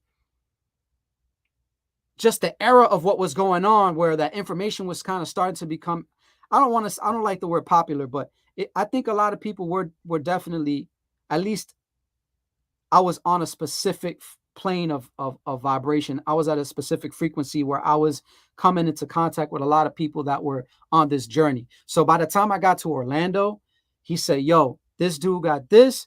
I said, let's do that. And that's what happened. When I got back from South Africa, that was the completion of my manhood, bro. When I came to Orlando and I had that experience, ayahuasca was a graduation from those spiritual experiences and those sequences of events that were happening prior to me coming back to America, coming back to Orlando, which is also native to Taínos, to my ancestors. We're native to Florida. We're native to Puerto Rico. We're native to certain parts of the Caribbean.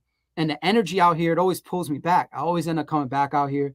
I always end up in some form or another developing myself on a spiritual level out here. Even right now, when I got my kids and my beautiful wife and my home, this is more of like a spiritual development for me because this has been wild. Like, this has been extremely complicated. Studio. I slapped that up there. Wham. Oh, yeah. Good looking, brother. I sniped that off your socials. Oh, yeah. No problem. That's my, there, I love this place, bro. This is a sanctuary for me. This is, I mean, how we started, man. We started in a real small, humble, little rooms, little closets, you know what I'm saying? The hotel, we was at the hotel writing raps. Well, you was there, we performed a Wish, So that was how all of that went down, brother. That was the progression of it. And so tell us how it went, dude. Like, how did this ceremony go, and how did what was it like? I've never done it. I've had some wild other experiences. Not that one though. What are some of the experiences you've had? Well, one time when I was 16, I accidentally ate 10 hits of liquid acid at the Caledonia County Fair, and that was insane. I ended up in the hospital. This is crazy. That fell apart real fast. And then I smoked salvia a couple times. I've heard of that. I've heard of that. Did not like. Felt like I was dying. But yeah, I've eaten the mushrooms a lot. I love the mushrooms. What was your experience? Oh, well, I'll tell you. The plant world. Oh, the mushrooms are great. I don't do acid anymore because it keeps getting weird. I keep getting like just freaked out, anxious. Mushrooms are great. They just make me happy. And dude, the first time I tried them when I was 16, it was like instant antidepressants. And it lasted forever. It was like 6 months of, I was like, this is amazing. Like, I'm happy. Everything's cool. I'm smiling. I'm in a good mood. Yeah.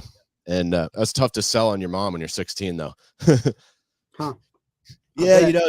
It's like, we're just doing drugs. But like, mushrooms help. I was microdosing at work when I was bartending, and I was doing great. People were loving me. And I was getting, you have an incredible environment out there, man, because you're in the country and the yeah, nature out there is like plentiful, bro. I love yeah, Vermont, man. I remember going out there doing we were doing shows in the prisons out there, bro, for the inmates. We were performing, we were doing positive lectures, like I think I was a great asset for a lot of that, bro, because I really lived that life like a lot of those people lived in there. You know what I'm saying? I didn't come like usually you'll have these things where you have people, they'll come and they'll speak to people, and it's like, what do you know about that? You know what I mean? Like, but like I yeah. knew about it, you know what I'm saying? And I knew how a decision could be turned the wrong way. And those are some of like even before Janet and all of that, which was great, and I'm grateful for those opportunities as well. But even before all of those opportunities, bro, like performing in those prisons and performing in those high schools for the kids and the preschools, the elementary schools, the colleges, performing in the communities like that out there in Vermont, and just being a part of servicing the people in that way, that was probably like, to me, I think one of the greatest heights of my career. You know what I'm saying? Not every day could people be like, yo, like I went into this prison and was like literally like not even that bothered or disturbed or uncomfortable around any of the inmates, because that shit was just kind of like that was comfortable in that. Like most of my family did time. You know what I'm saying? People, Some of these are my friends. they knew somebody I knew. You know what I'm saying? Like a couple of these guys. so Vermont was instrumental in my growth too, bro. You and your family, you know what I'm saying? Shout out to you guys. You guys let me crash out at your home. You know I think what I'm saying? mom, we just got a like from my mom there. Oh, here we got a comment. I bet that's her right there. Yo, nice. She said, that's nice to hear. I don't think she would have said it in that tone though. It's just sarcasm. Oh, I see. More of a yeah. Yeah, sorry. My No, mom. you guys look so much like your mom too. I look you like and my dad. Elsie and, No, I look like my dad. If you saw a picture. really? Oh yeah. When my head was shaved. Yeah. Spitting image. Scary. Well, I kind of didn't like it. That's a beautiful thing, brother. But you guys definitely played a part in that. And I basically like been building myself to a point where I'm like right now I'm actually involved in doing a documentary about all of that. And I welcome anybody. Like I asked your mom too recently, like it's a serious thing. Like, cause my purpose hasn't ended. Like I'm still on that journey. Like I'm still out here, like inspiring kids. Like I want to inspire kids. I want to put this information out for anybody that has a similar upbringing or similar obstacles, you know what I'm saying, where they need to find that way to navigate their lives so that it's not a waste. You understand what I'm saying? You could actually develop yourself and give something and pay something forward and give something back to the youth the way it was given to me. You understand what I'm saying? So anybody, if you come across any footage, Caleb, from that, that's imperative, bro. I need that footage. Like when what footage from the I'm performing, when I'm stuff? performing in the jail, when I'm performing in, I gotta show. I try to document everything in my life because I feel it's important for me. That I do more than just say it. Like I show it because we got footage of it, right? So my mom's tuning in. If there's any footage of that anywhere, Mom. Yeah, let's asked her for it. I asked her, she knows. So if she could find it, get it over to me because that's important. I feel like that needs to be put on priority. You know what I'm saying? We got some more comments here. Let's see. I bet that we weren't allowed to film or take pictures in the jail. No, not the jail. But like any of the colleges, because I asked Al too, and I don't think he got most of it, but I'm just putting it out there. So even people, once you guys see this podcast, anybody who's out there who sees this podcast, if you guys got footage of me, please shoot Caleb or shoot myself information. We got Jason. I just want you to know I very rarely watch podcasts. However, this has been one of the most interesting podcasts I've ever spent time watching. Josh, you've lived a full ass life, bro. Thank Got you, you. Jason. Thank you. I Yeah. appreciate that, bro. I appreciate it. I hope you, boy, I hope you got like another 45 minutes or hour because we're gonna use. Man, you know what? If you want to do a part 2, we can. No, Because I want to hear the rest of the ayahuasca story. I want to know how long it lasted. I want to know what it looked like. yeah, I know. no, I would love to come back on here either way too, because there's so much I can't cover it You all want to in a, split it up because we could cut it right yeah, after that, and then I got yeah, some. yeah, yeah. I got the Because I big got bang. I got that big yeah, bang that I promoted that we haven't talked about, and we could definitely circle back on that. okay, definitely, man. Because And we could I talk got about the beats and the rhymes too, and maybe that'll be yeah. Okay, I like that idea. not because I got a studio session at 9. Oh, beautiful. Yeah. So Okay, but cool. um, what happened with ayahuasca? What happened was I got out to Orlando, and you know what's interesting is I wanted my mom and my sister to do it. Like I wanted my family to do it with me. So I was willing to pay whatever because it was like $100. Um, the shaman came from Puerto Rico with the actual, so he was the real deal, right? Like you go to Peru, you go to some of these places, and they just trying to sell you on on on on the fad, right? They just trying to sell you on like, oh well, everybody It's some comes of out here for this. that touristy shit. Yeah, Yeah. that touristy shit. So this was the real deal, bro. This was like this dude got the brew, brought it in from Puerto Rico. Um, Amazing energy. This guy was a shaman. He was the real thing.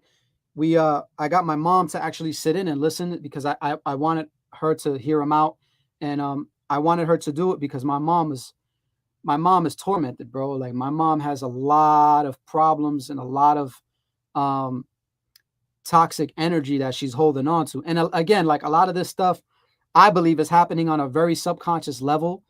And I think what's happening with the plant world is that once we make the proper intention and we entrust in it, it defragments the hard drive in our mind. Like it defragments it, and it taps into something deeper in our subconscious, and it allows us, if we work with the medicine consciously, it allows us to make a conscious decision to let go of it, to completely and really let go of it. Now, you don't need the plants to do that.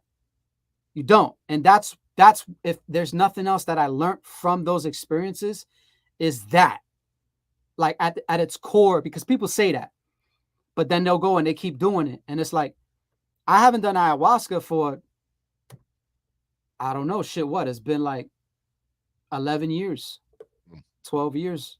That's a game changer though. Like when that shit at the fair, I'm telling you, like you only need to see that once and your brain is fucking For blown some up. people, it don't work, bro. For some people, they don't understand that it's literal. They don't understand that the medicine doesn't come from anything external. It comes from what you're working with that's external. So medicine can be Tylenol, right?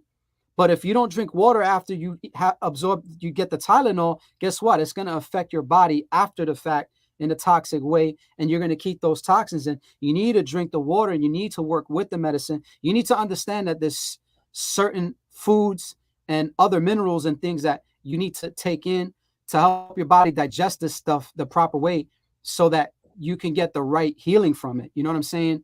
And it goes it goes with pineapple. Like if you consume pineapple, and you're like, okay, like I'm gonna get like I'm gonna get the bromelain from it, right? But then you're not getting vitamin C to help trigger the bromelain in the pineapple. If you don't know the sequences and the order of things to follow up with that, you're not gonna release the energy. You're not gonna allow the energy to pass through your system, basically, which is what's happening with ayahuasca. So my mom declined because my sister's energy is she's holding even more trauma. So my and sometimes she's feeding, that's going back and forth between my mom and my sister. I don't want to put their business out there, but it's a very unfortunate thing that I've had to accept. When you have to accept people working through their trauma and literally like committing self-harm, it's a form of suicide, right? It is. I don't care. It just is like when you're blaming yourself, it's just there's levels to it, right? Which is the most extreme level, which is just like kind of like transitioning from the physical to the infinite, going back into the source, right? It's like I want to stay here, amongst I love this realm, right? So I need to figure out a way how to preserve my body better in this realm and heal from toxic shit so that I can continue with the vitality. There's a difference between living and thriving, right? Or existing and thriving, like they say. So I want to thrive. So I took part in a lot of these things because it's been my quest. It's been a fact that I've made for myself to make it an important thing to thrive. So my mother declines, my sister declines. I'm like, okay, you know what? This is going to better me. I know it is because I believe it to be so. And I think the power of belief is also very, very important when going into a lot of these things. I wrote my intentions down on a piece of paper, like questions or just things that I wanted to affirm to myself. Like, what is it that I want to get from this experience? What is it that I'd like to change about myself? What is it that I would like to um, create? You know what I'm saying? Who do I want to speak to? Like, you know what I'm saying? Where do I want my energy to flow? You know what I'm saying? What did you want to change about yourself? Initially I thought it was things I wanted to change, but after the experience, I realized it was just more so things that I just needed to allow. And I needed to flow with, you know, not to sound cliche, but it's the truth. It's like 9 times out of 10, when things aren't going your way, it's because you're resisting something else. And so if you allow yourself to just relax and observe and not have any judgment toward anything that's going on with the assumption that it's stopping you from growing, it's not stopping you. You can't stop yourself from growing, bro. The whole time, even while you're going through whatever type of, you know, you're kicking and screaming like a child, like an infant, you're still growing. The infants stop growing when they cry for milk? No. You know what I'm saying? They still growing. So you're going to grow. Now, you can grow with grace and with peace or enjoyment of the growth, or you can grow kicking and screaming, bro. Like, you know what I'm saying? It's just, you can't stop that. You can't stop change. You can't stop evolution. So, but I didn't understand that until I started going into the realm of it. So I'm sitting in the grass. There's 10 of us there. We're all dressed in white because the shaman requested that. He said that he's able to see our energy a lot easier if we're dressed in white. So we all dressed in white. And I also think white is neutral. There's no emotion in it. It's you know, usually associated with the idea of cleanliness, right? Like when you think of light, you think of something bright. You think of so. We're all dressed in white. He said you need to take your first drink, and then 45 minutes after that, you'll be taking your second drink. So I'm in the middle of downtown Orlando, like in the middle of this community behind this house. This session is happening on the download. Nobody knows. It's obviously it's illegal, right? And there's 10 of us there, and I was literally vegan for like probably almost like a year before that, like preparing my body, preparing my mind, just preparing my energy to be able to I was really resonating with the plant world. Like it's an incredible feeling when you're in tune with it, right? So we're there. He gives us all the first dose. Now, after that first dose, everything's becoming more quiet. Everything, my senses, everything's becoming more clear. I sit next to the fire. That's the first time I ever saw eyes inside of the flame. Like when people talk about, you see eyes in the fire and they're looking at you. Fire is conscious. Fire is observing you. Whenever you bring fire into this realm, you're bringing a different form, a different being of consciousness into our perceivable realm. Fire is conscious. Fire. And this is just the first cup? That's just the first cup. How's it taste? It tastes like mud. It tastes like dirt. It tastes like earth. It tastes like earth. That's the way to describe it. It tastes like earth. Okay, so we got the fiery eyes. So we have consciousness observe in its rawest form, observing itself back and forth, is what I would define that as being. Consciousness coming from the source of energy that's hidden, which is in the ether, right? Like electricity, when it cracks through this reality, it's a glimpse of what we are. It's a glimpse of consciousness at its source energy, which is electrical.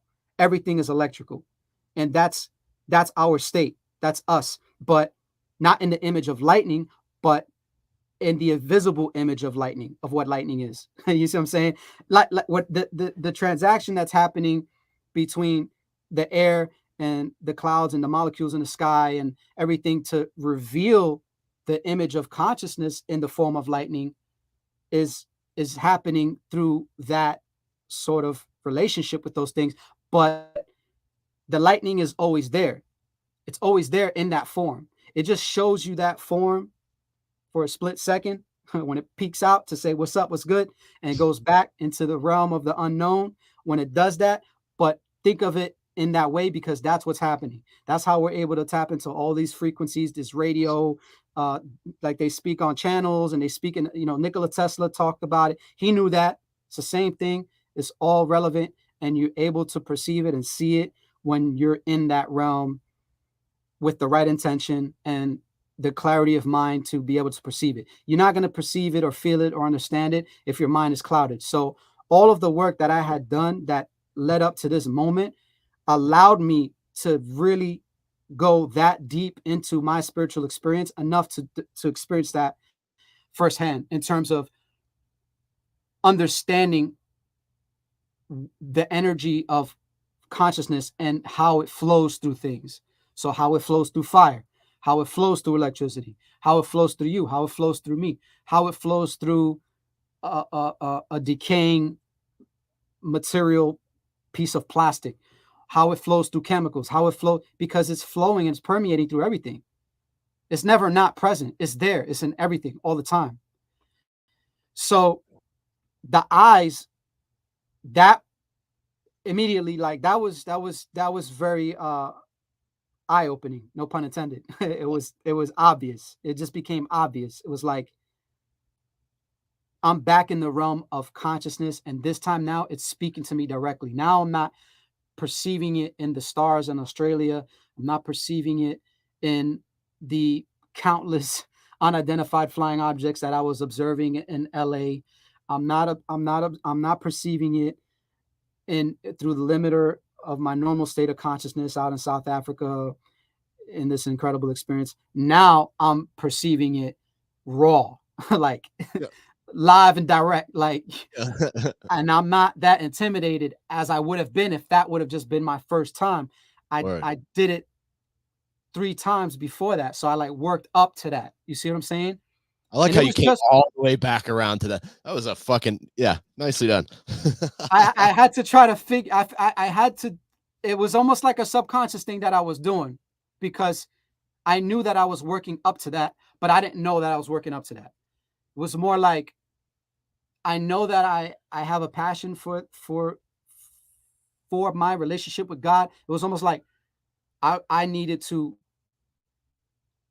get more of a glimpse. And so every time I was getting more of a glimpse, and every time I was getting more of a glimpse, and then God was allowing God, for lack of better words. I don't like using the word because I'm not a religious person. I don't believe in I don't believe in dogmatism. I believe in the ancient scrolls. I believe that our ancestors left information for us to know and share that spiritual journey that they also partook in and experienced. But I believe in my own experience that they went about it the same way I went about it. I don't believe they went about it in a way that they were allowing anyone else to tell them or define God for who they were. Do you understand? Or to try to get them into a position that they could sell God to somebody else. There's nothing to sell here. I'm not trying to sell. No, I could care less. I'm just telling y'all a story. But if you observe someone's life and you look at how they moved and you look at what they've done and you look at the fullness of their experience in their lives, I could die a happy man right now. I'll be grateful. I wouldn't want to. So I would resist a bit, but I would be grateful and I'd be at peace with it because I know that I put that work in, and I was able to directly commune with what people call God, and that energy has been conscious within myself the whole time. And then I was able to get to a point that I can literally reflect that energy back to people and observe that Yeah. within other people and not feel separate from you.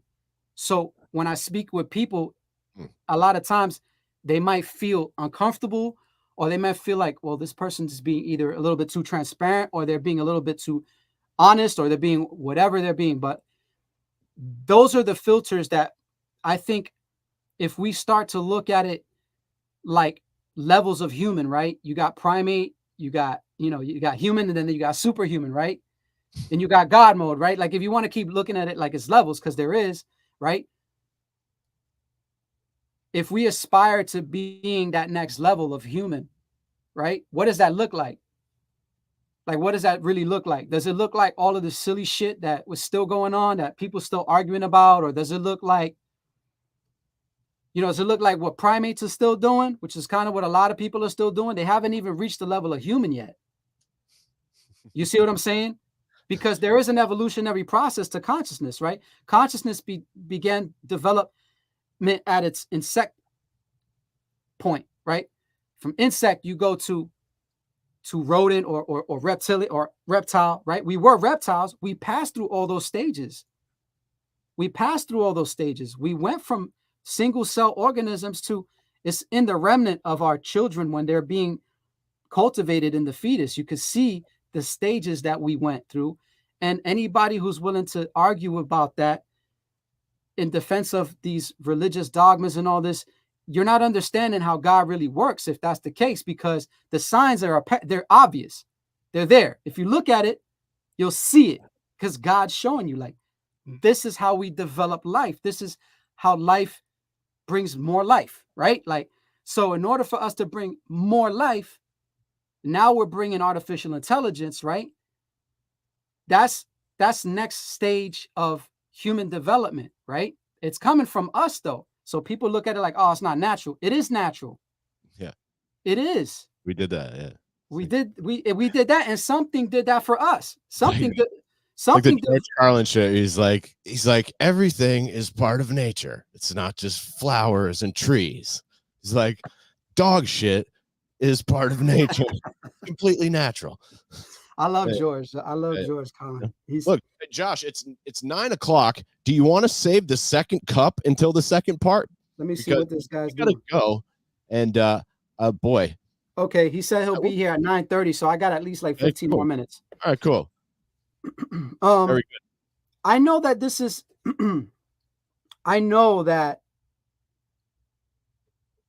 people who are so consumed from the moment of conception to the point when they came into the world and they were babies and their senses were being overwhelmed with all the stuff that's going on.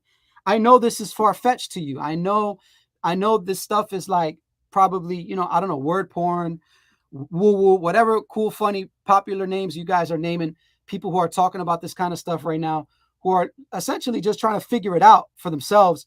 But this shit is real, dude. Like, this shit is as real as you and me right now. Like, there are energies that we can't see in this realm of what we call the physical reality, that are existing past our physical reality, that you can engage with, and you can actually learn from and experience, whether it's learning or just observing. You don't have to learn from anything if you don't want to learn from it, or you don't have to engage in anything if you don't want to engage in it. If you want to just remain, just, this is all you know till you're in your deathbed, that's totally fine. That's super cool too. It's comfy, it's nice, it's cozy, it's warm. It's nothing of a heavy heart to it either way, right? But all I'm saying is, for people, in my opinion, for people like Caleb, myself, and some of our people out here that are developing a little bit more of a consciousness about these kind of things, and the development of this type of community, it requires a high level of conscious strength and affirmation and development. It doesn't happen overnight, and it takes a lot of courage. It takes an extreme amount of courage. You're not listening to the younger generations. You're not listening to people who's telling you what's important. People got stories out here that are. I mean, these stories can help further the human race, right? Why not listen? Why not learn from other people's mistakes, other That's what we're people's doing here, buddy. experience? That's what we're doing. So, um, very prominent experience for me. The first dose, I was good. I said, I'm good. I don't need to. I'm good, bro. Ladies and I'm good. gentlemen, He said, I told you in the beginning, you're not going to want to take the second dose, but I told you that it's important that you take the second dose, because he told all of us from the beginning. He said, you're only going to go halfway. The medicine's not going to work. You're not going to completely go where you need to go if you only take half of the dose. So I'm on half a dose. The eyes are flowing up from the fire. They're looking at me. They're just observing me, and I'm observing the flame. And it's the flame is me, and I'm the flame. And I'm observing my own consciousness in this thing that's changing form. Like this, just the fire is just you can't contain fire, right? I'm cold. I cuddle up next to some woman there that they to me were the only ones whose love was coming from a pure place, in terms of the feminine energy. The men were trying to figure things out. We're more scientific in that sense, you know what I'm saying, where we just almost can't allow love to flow through us a lot of the times because of that. So, but because I was raised again with around feminine energy, and my grandmother, you know what I'm saying, my mom, yes, I do. so we were able to tap into those sides. So I was observing, and I was scientific, but I was also still allowing love to flow through me. So I'm just kind of gravitating to the females, taking shelter because I was cold. They were keeping me warm, and it was an innocent thing. It was positive. It was no, you know what I'm saying. It was just love, dude. Like, you know what I'm saying. And the shaman was telling me, like, if you don't take it, I mean, just so I sit there for a second, say, you know what? Fuck it, I'm gonna go. Let's go. I went. I sat down. I did the second dose. Half of my consciousness opened up to the sky, to the universe, and the other half I felt the grass on my head. But I was literally in the stars. Like I was in space here. My consciousness was in space. I was just I've been to space. So you know exactly what I'm saying. Yes, I do. Yeah. So I was in space with nebula. I was passing certain stars that had circus music. And the circus music would pass me, and I heard it, and then it would go faint off in the distance. And then the whole South African thing came back into my mind. And all these journeys came into my mind. They started flooding my consciousness and showing me, like, look at all the journeys that you had. This is why. Most incredible experience anybody could ever dare to utilize to further develop their character. And there were people going through it. And I'm such a performer that I knew my purpose for performing. So at that point, my purpose got clear again. Like I realized, like, I'm here to distract you. I'm supposed to distract you in a positive way and then pull you into my world, because the performance and the artistry that I have developed isn't the same as a Tupac. It isn't the same as a Denzel. It isn't the same. It's unique unto me. It's my thing. And my thing is so pure that I don't know why I was fortunate enough and blessed enough to have something so pure of a responsibility be given to me to do that. This girl was like 7 years old, dude. She's on ayahuasca. She's seen the devil. 7? 7. Whoa. Jeez. Maybe 8. I don't recommend that for the kids out there. Maybe 8. Yeah, but this is what tribes was doing. This is what the tribes was doing. This is what the natives were doing. This is what they do in Africa. This is what they're doing over there. Oh shit! Because So they because to the they're kid. yeah. Okay. Yeah, they give it to them the second they're born. Whoa. The Aztecs and the Mayans, the second you're born, they give you DMT. Yeah. From another plant, from something else. That's a real. You could look it up. So she's going into some, and I said, nobody's helping her go through it and teach her. They don't know how to do what they're doing. I thought the shaman was okay for the adults, but I thought he sucked for her. I thought he didn't really know how to guide her the way he needed to, because and because these medicines are nothing to play with. You understand what I'm saying?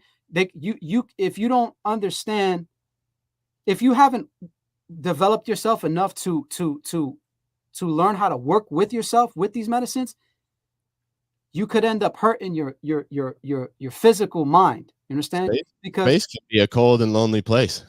Absolutely. I mean, psychology, once detached from it, can be a whole nother society that you partake in after the fact. You know what I'm saying? Let alone reality. So it's like, I mean, you see them all in the streets in LA right now, right? That's due to people who were high in the culture of self-development and did one too many psychedelics or plants, right? They end up losing their way, dude. And it's sad because there's not enough education and acceptance for these plants, when these plants have incredible medicinal uses, dude. Like, I mean, you can't even begin to explain how many, and they're getting all the medicines, all the medication the pharmaceuticals are getting are from the plant world. They just process it different. And then, they synthesize things and they do things, but that's another story. I took the second dose. Yeah. Go ahead. I took the second dose and I realized my purpose. And in that, I said, I'm going to go perform for this girl. I started performing in the middle of the woods. I start spinning. I start doing windmills. I start flipping. The little girl, she stopped crying because I distracted her. She just started looking at me. It's like the energies, whatever she was dealing with. It was almost like we got so much power, bro, that we can't even understand. We can't even begin to understand it, bro.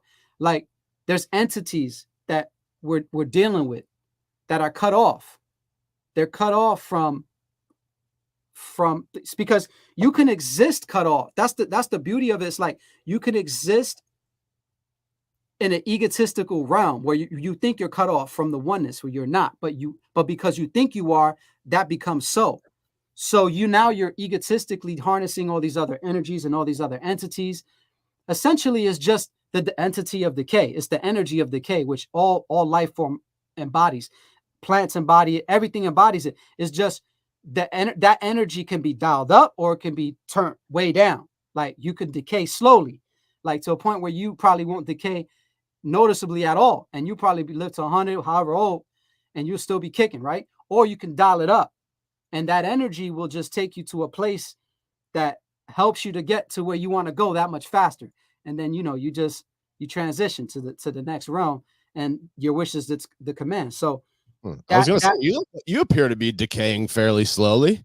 Look like you're still in great shape, my man. No, I appreciate it. I mean, I'm on my off season.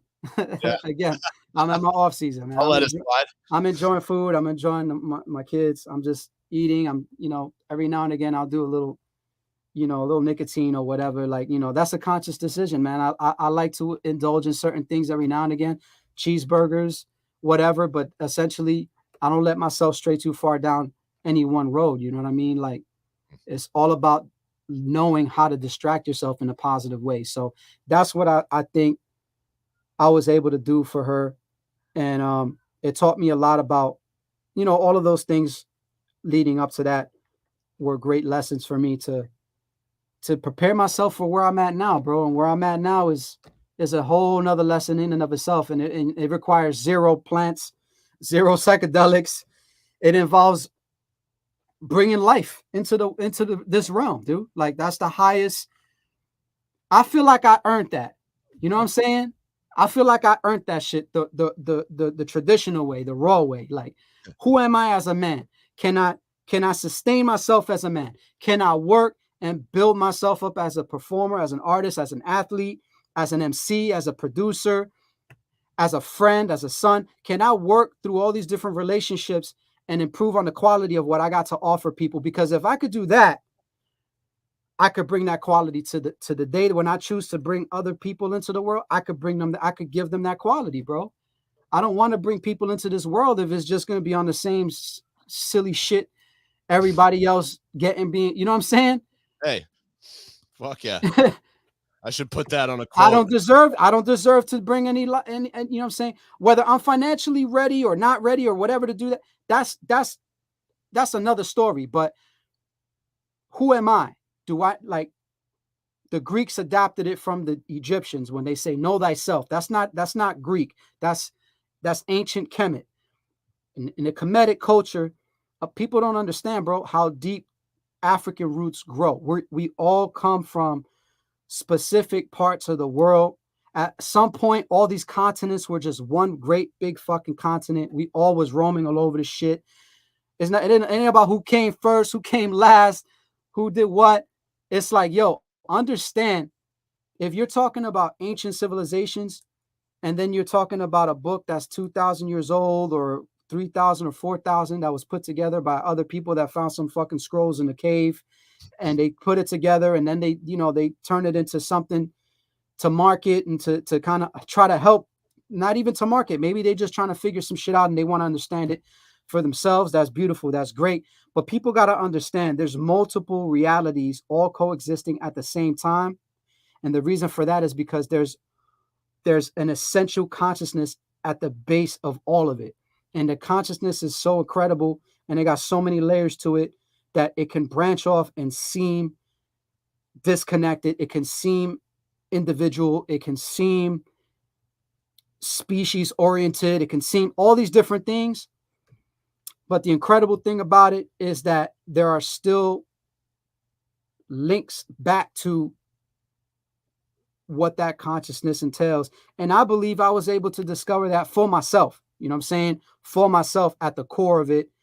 I wouldn't call it a religious experience. I wouldn't say that what I know is the only truth, because as you explained, Caleb, like you had your own experiences, you know what I'm saying? And it speaks to everybody different. And I think that if we could really learn to respect that and really, really celebrate that in each other, even your dog has it. You know what I mean? Yeah, we got a Banana Man sighting. Yeah, even Banana got it. Hell yeah. So I just think it's about developing our people, developing our consciousness, our waking consciousness. You know, our consciousness, the core of it can never be any further developed than what it already has always been. But I mean the waking consciousness of these cool, malleable, materialistic, developing worlds that we're creating here. Like, I mean, what the fuck is the point of it? You know, if not that, like, what's the point of all this, right? That's what I think people are losing. People are just losing the point. Like, they lost the point. Yeah, like that guy in Dubai who built all that shit. I think that guy's losing the point. There's some incredible and some incredible art, you know, being created, man. And we're living, I think it is crazy over there. It is kind of wild what they've done, but man, it's like, look how much money we have. Greatest time to be alive, baby. Well, you want to wrap it right here and we'll pick this up another time. I did do a little Dick Tease promo on the intro where we'll pick it up, the Cirque du Soleil stuff last time. I put that on the story and now we didn't even get to it, but that's perfect, dude. We have, and we could talk about the studio. Maybe we could get a video and we could play one of your songs on the next shit. I saw you've been making some video. Yeah, absolutely, man. The saga continues, man. That's what we, you know, I mean, shit, next time, I mean, maybe, you know, I'll be able to, because I want to know a little bit more about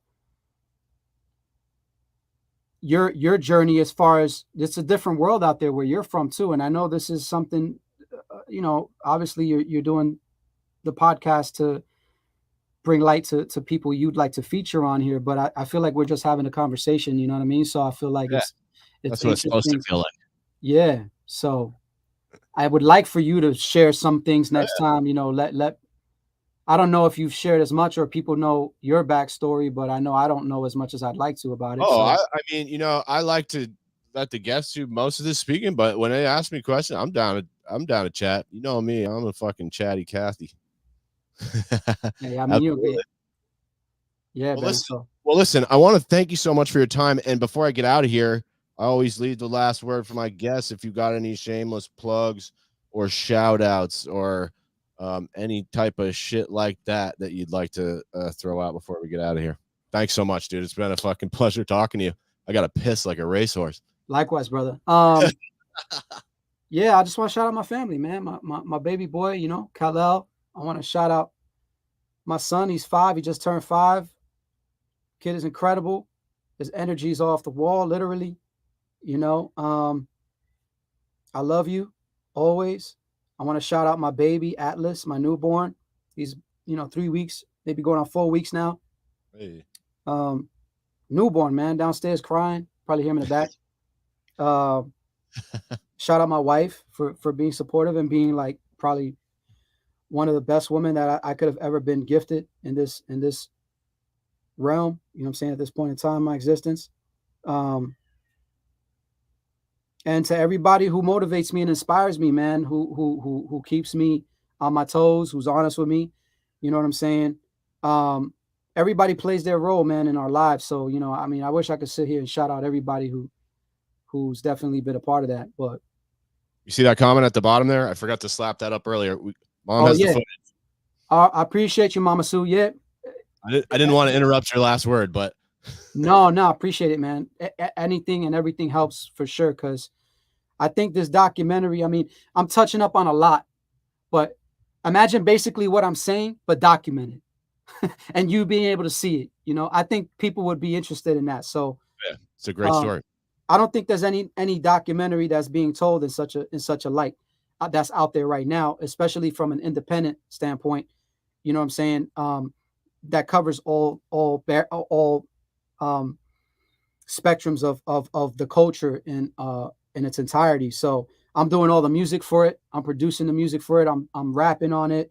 I'm fusing it almost where it's almost like Rick Rubin's book. You know what I mean? If you know who Rick Rubin is. I know. I haven't read his book, but I know he is. I'd love to meet him because I feel like I was able to tap into some of what he's been speaking on too, man, in terms of the artistry. And I'm an artist to the core, bro. You know, I don't know where life's going to take me. I don't know what anything's going to, my whole life has just been a big, big painting, man. Shout out to art. Shout out to art. There's my shameless plug right there. And all the peeps, Matthew Sparks, you know what I'm saying? From Cirque. We'll get into that next time. My uncles, of course, my uncles, incredible breakers, you know, all my brothers, you know what I'm saying, and crews that I used to represent with. Shout out to you guys, you know what I'm saying? Even though some of y'all grow distant, they grow apart. It's all good. You know what I'm saying? I'll keep doing my shit. I'm a man, and I'm gonna keep living my purpose, man. And I'm not knocking anybody for what they do or what they believe or their journey, you know what I'm saying? But at the same time, like, stay open, man. Stay open and learn from other people, because that's where it's at. That's where you're gonna find some of the best sources for your inspiration, is by learning from people who you underestimate. You know what I'm saying? So, but yeah, that's about it, brother. I'm looking forward to our next podcast, man. Thank you for having me. Shout out to Jason. Shout out to Sue. Shout out to Dulcie for popping in, man. I miss you guys. I hope you guys are doing well.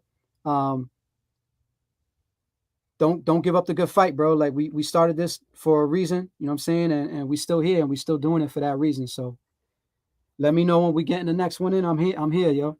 I absolutely will. Thank you, everybody, for tuning in. I'm your host, Caleb Teskey.